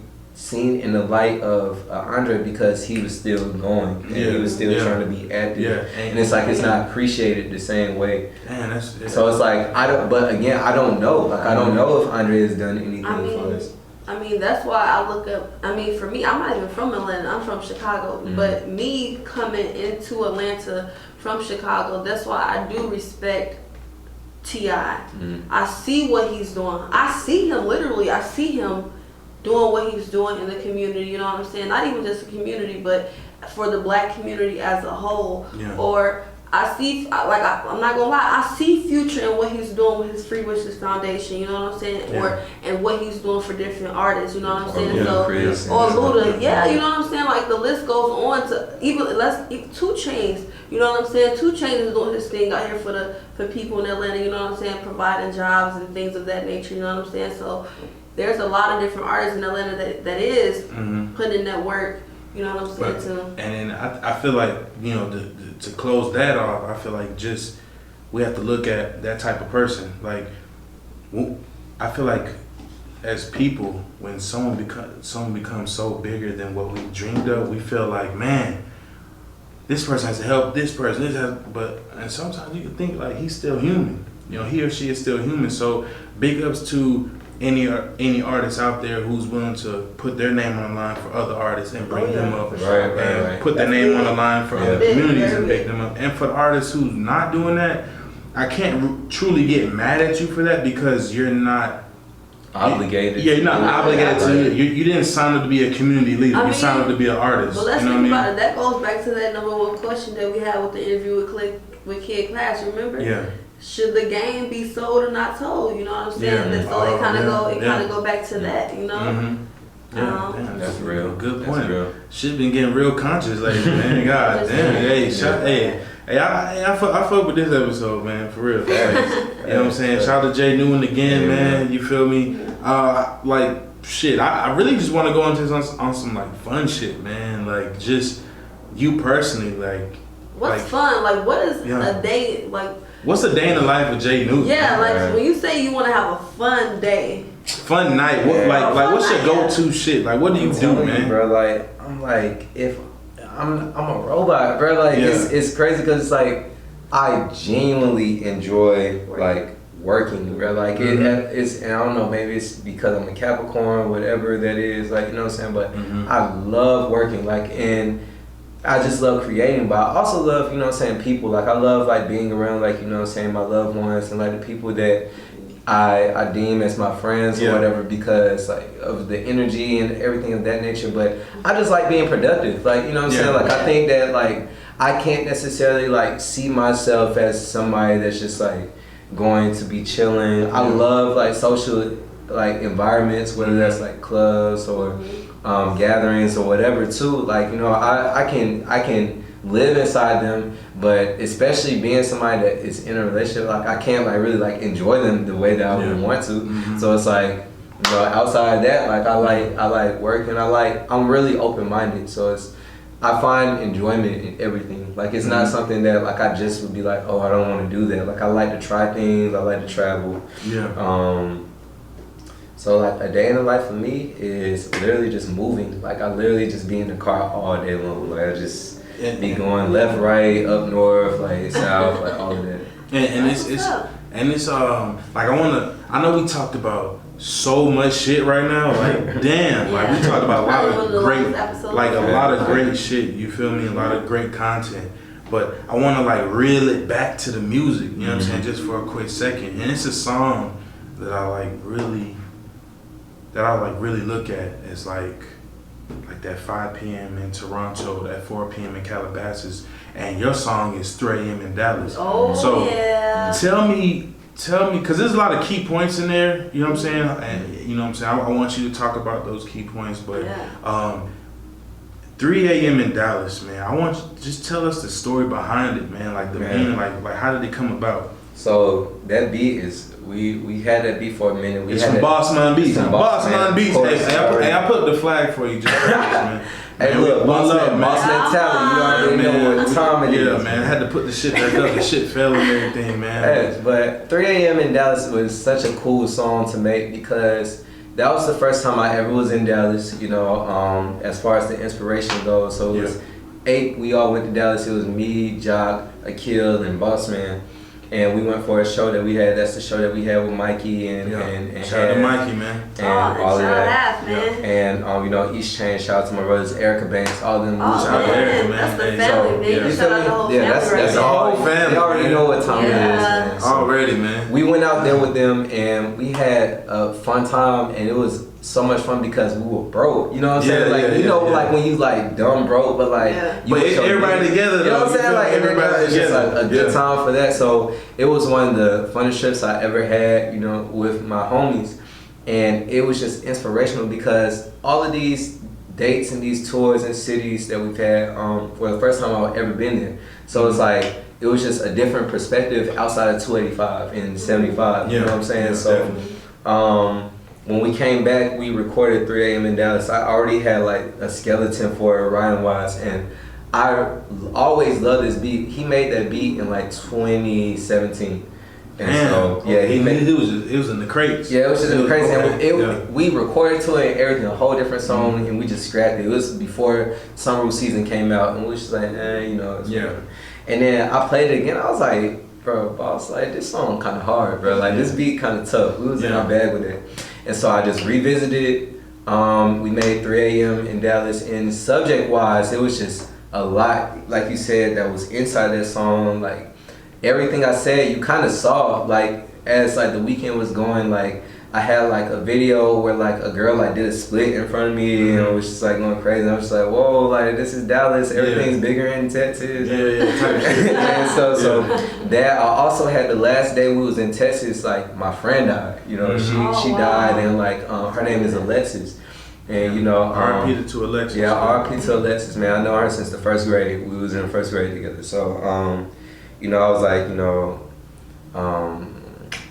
gone about the time news. You can get the dial tone. I swear, time has flown. Yeah. I just picked up the phone. Was my sign about the news that Alexis is gone. Damn. Yeah. Damn. Yeah. You know what I'm saying? Like, and it was like at the height of just like everything going good. It was like that happened, and that's been happening all year long. You know, like that's probably like the 11th death that like I dealt with like in the last like year. You know, so it's just like that also is a heavy narrative inside the album too. It's just like, you know, a lot of like me and Boss, like he lost like, you know, a smooth like 5 to 8 people. Yeah. You know, and I did myself. So it's just like we've been experiencing death so frequently where it was like, dang, like, you know what I'm saying? Like at the height of all of this going on, this happened too. Like, and it just brings it back into perspective. Is no matter how far away like I am from the city, like it's reality is in the city with you. So yeah, I mean that's crazy when you brought that up. It's just like like it don't matter like how big you are, like, you know what I'm saying, who you are, you reality will still catch up to you. Money can't hide that. You know what I'm saying? Fame can't hide that. So it's like you putting it in that song. It's just like, cause me, I like to look when I look at music, man. I like to study the cover. I like to study the title of the song. You know what I mean, and then go into the lyrics because first of all, like just front face value. Like you look at 3 a.m. in Dallas, so instantly I'm thinking like, all right, man, this dude's probably, you know what I'm saying, he probably had a crazy day. You feel me? He got thoughts on his mind. You feel me? Like, so what are his thoughts? Boom, here's his thoughts. Here's what he's thinking about at 3 a.m. in another city. Right. I mean, after you just performed, after you just did all, you know what I'm saying? Like, so it's like, it's dope that you can capture that, just that time. Yeah. You know what I mean? And put it in the song. You know what I mean?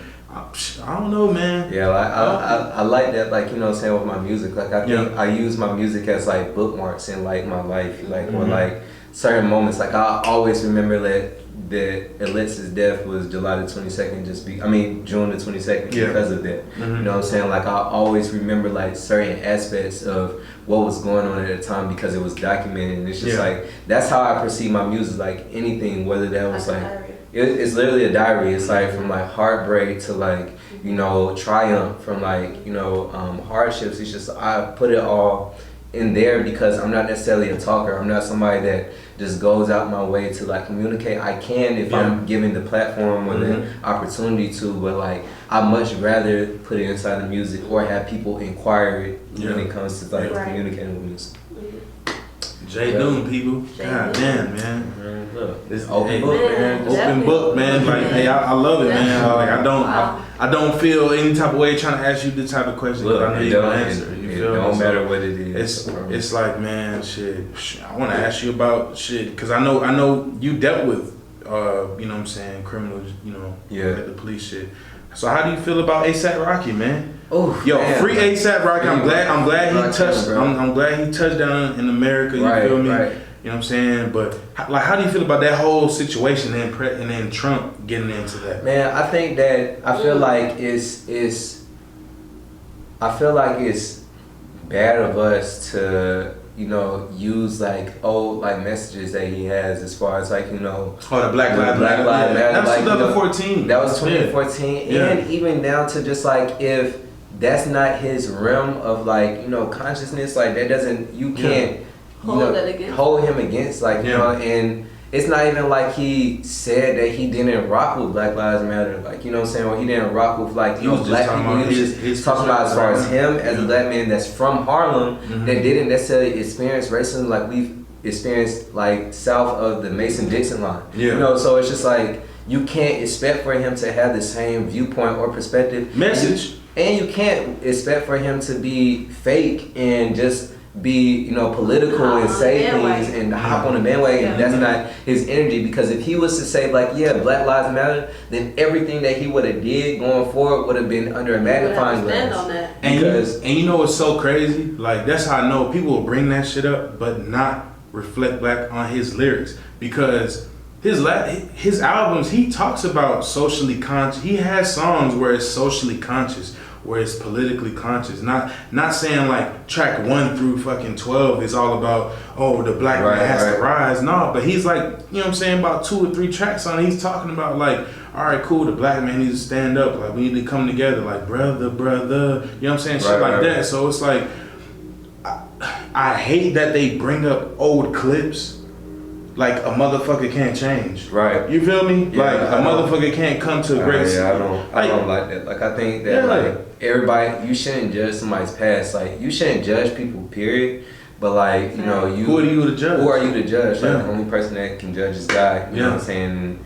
And like there's like a scripture too that like I just like came across that like literally it's like so prevalent to like everything in this Romans 5:20. It was just like, you know, no sin can like out-sin the grace of God. And that's pretty much talking about like how there's nothing that you can do in your past that like can out-sin God, like God's grace on your life or like God's forgiveness. And it's like we do that so much, whether that was Cardi and how like she had that situation with like the date raping or whatever, like, you know, the drugging or whatever, or just anybody, Bill Cosby, like whoever. I just feel like, you know, though R. Kelly, though their actions are definitely, you know what I'm saying, not ideal and not the situation that we should champion and, you know, and validate. At the same time, what we're supposed to do is pray for these people, and what we're supposed to do is hope that they can get help. We're not supposed to ship them off on an island and expect for them to get well on their own. No, like we have to pray, especially as a community, a black community,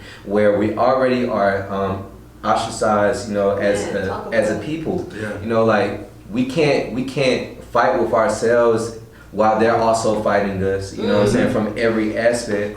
Girl, I'm so like, fucking that glad makes you no brought sense. that up, bro, because I have this conversation all the time, and it comes, you know, and I think about it all the time, where it's like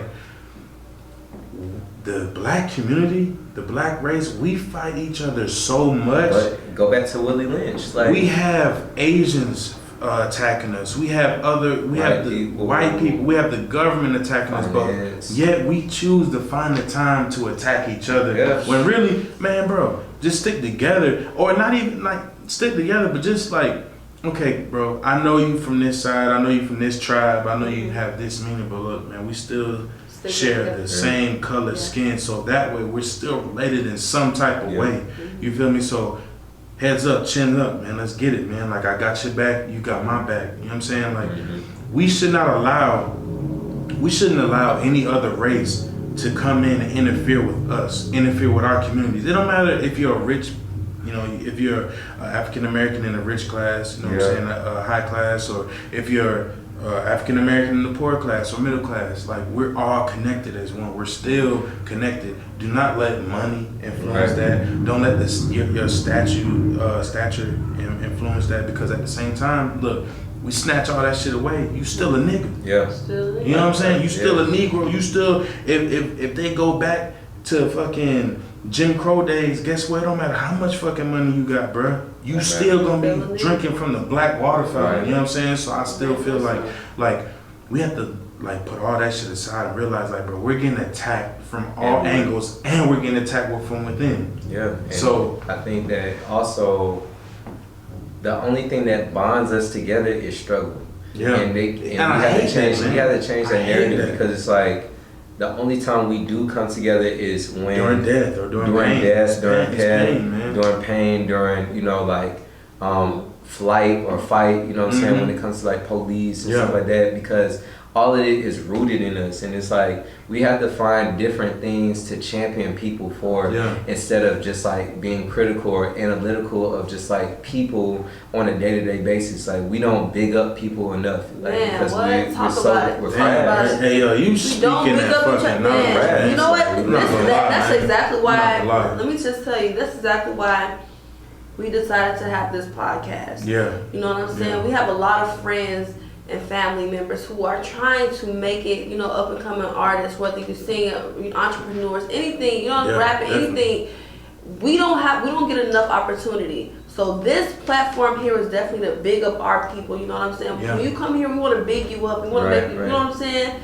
this is that platform because it's not a lot of that going on. Everybody not supporting everybody. At all. And, you know, it's trying to, sometimes I get so mad, like, man, I have all these family members, and if only they shared my stuff for free, it don't even cost a thing. If they just shared it for free, you know what I'm saying? Maybe I can get more people to understand the content, which may lead to more sponsorships or something like that. But you know what I'm saying? Like, I have to understand that everybody not gonna support. You know what I'm saying? And that is the hardest pill to swallow. You know what I'm saying? Just understanding that everybody not gonna support, everybody not gonna big you up, everybody just not gonna share your shit. You know what I'm saying? And that's crazy.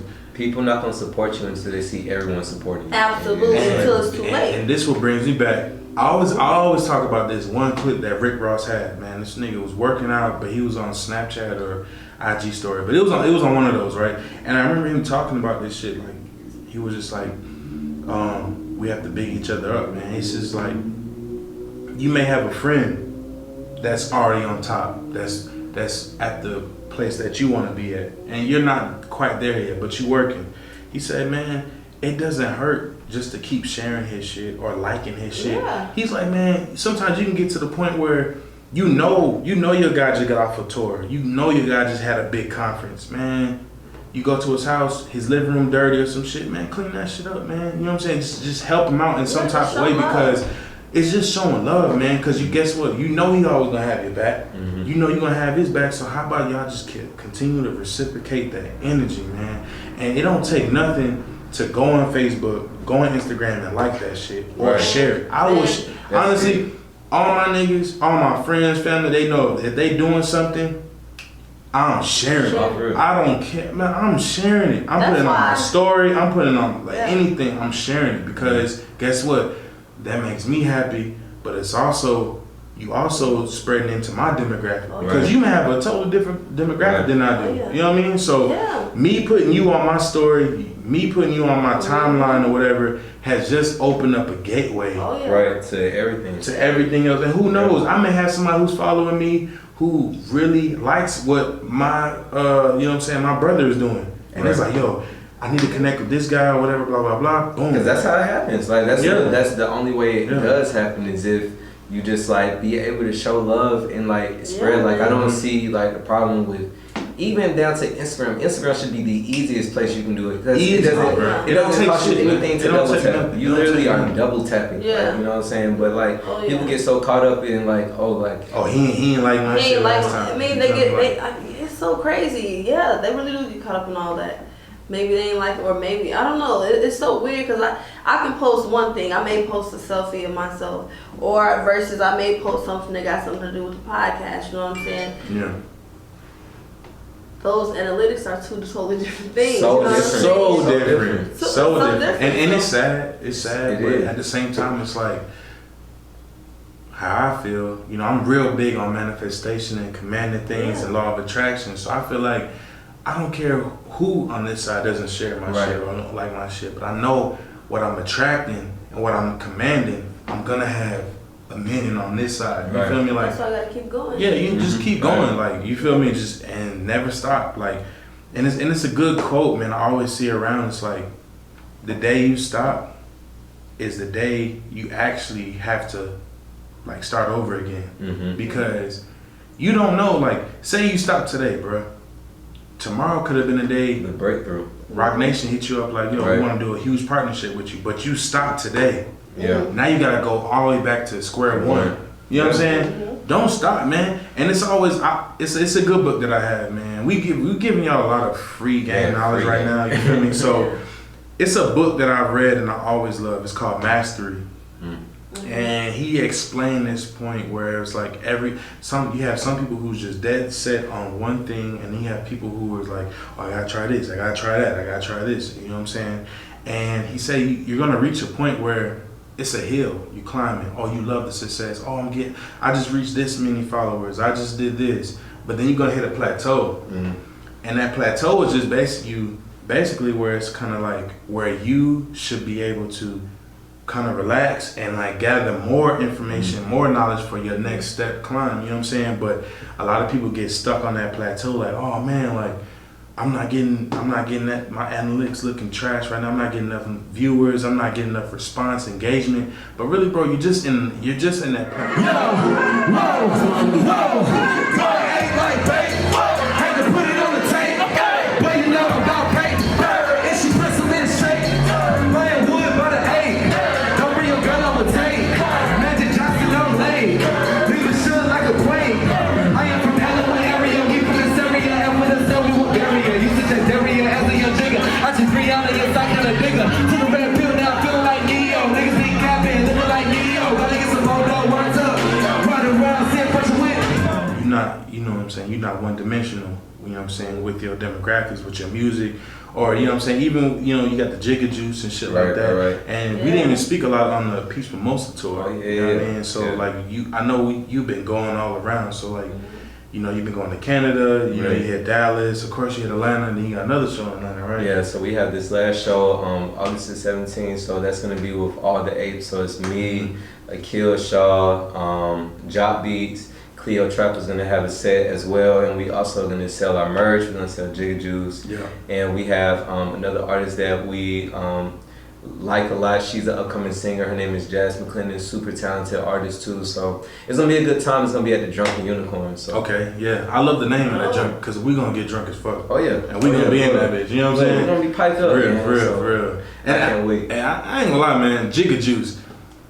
Like, is that like what is that, man? Is that all organic, man? That's all freshly squeezed. Yeah, so this Jigga Juice, like, you know, we have the OG origin of the Jigga Juice, you know what I'm saying, came from like when I was in college and I was making like, you know, punch or whatever, and like I had like this fire punch and then Jigga Juice or whatever, and people was fiend for it. But this one that we have, we still have that one, but we have in the bottles the organic one, so it's freshly squeezed. It has watermelon, it has strawberries, it has raspberries, it has grapes, all types of like organic. So it's freshly squeezed, no GMOs, you know, no preservatives.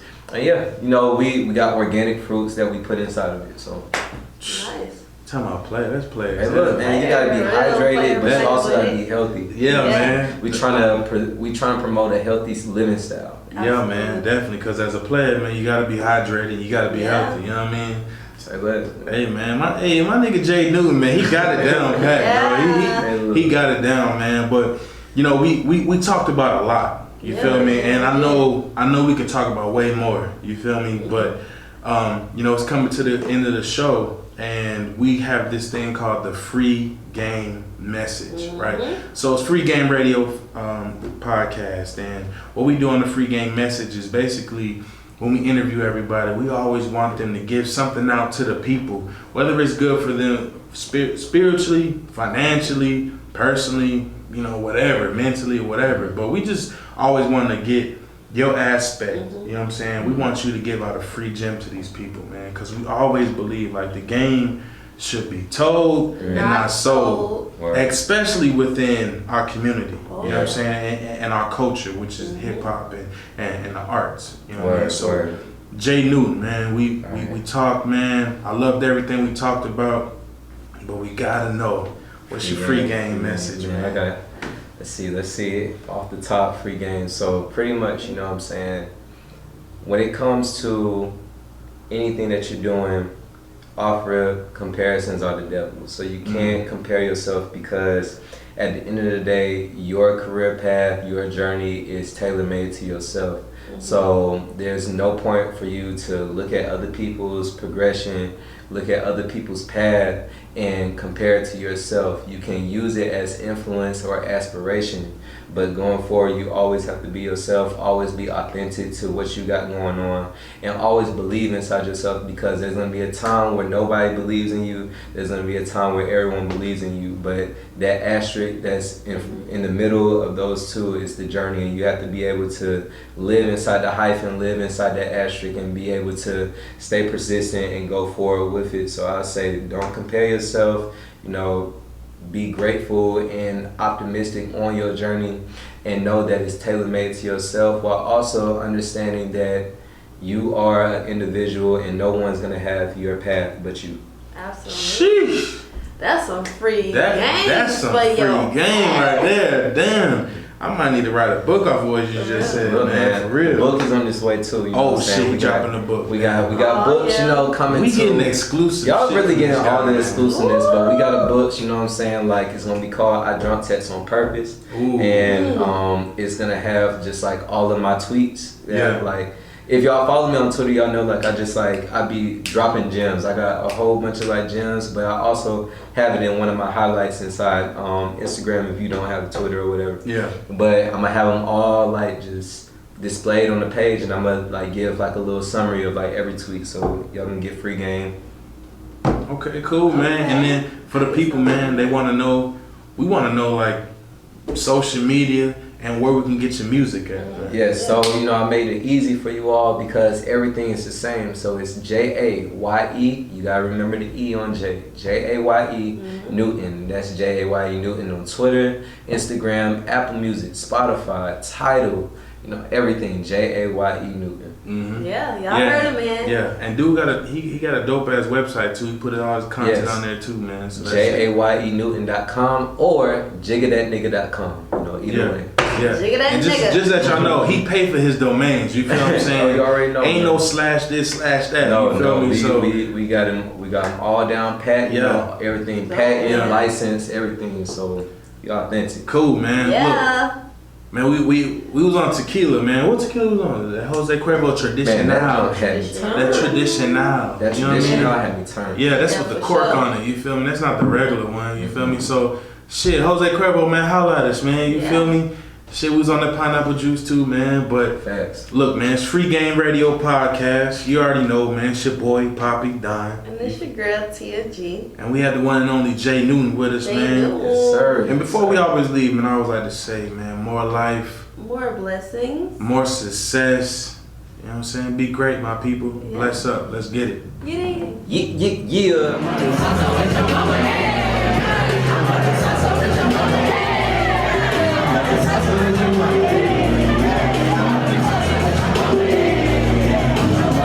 Mikey, Arrow. Oh, whoa, okay. It's the middle. I want a salsa with your mama. Yeah, I want a salsa with your mama. Yeah, I want a salsa with your mama. Hey, I want a salsa with your mama. Yeah, okay, I told y'all niggas I was ready. Game shot with him, I shit. I need to fit in. Red bacon with the lettuce. I need you in this. Girl, I got the stars. Yeah, you know the cup is endless. I get it. These chain, I'm chain. Overtake to the tango. Serenade that pussy nigga. Wanna drink down to my ankles. Her backside on Beach State. Bring a friend for a three-way. It's straight up business. I pull up. Briefcase state. You know I gotta get my cash up. She's so happy with her face down and her ass up. Blow her back. She got to get an hourglass crush. And her ass so remedial. I never pass up. Y'all don't ever make her hit them niggas shooting in the dark. What you thought? I won't come in soon. Got no shit in the bar. I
artists on this stage, man. Beats and legends, man. Shout out to Top Beats. Shout out to Michael Earl Solid. Shout out to the Letter M. Shout out to Ash. Shout out to Media Man. Shout out to Beauregard, man. I go by the name Jaye Newton. Thank y'all so much, man, for rocking with me. Ever. I'm the most brutal and vicious and most ruthless champion there's ever been. No one can stop me. I'm the best ever.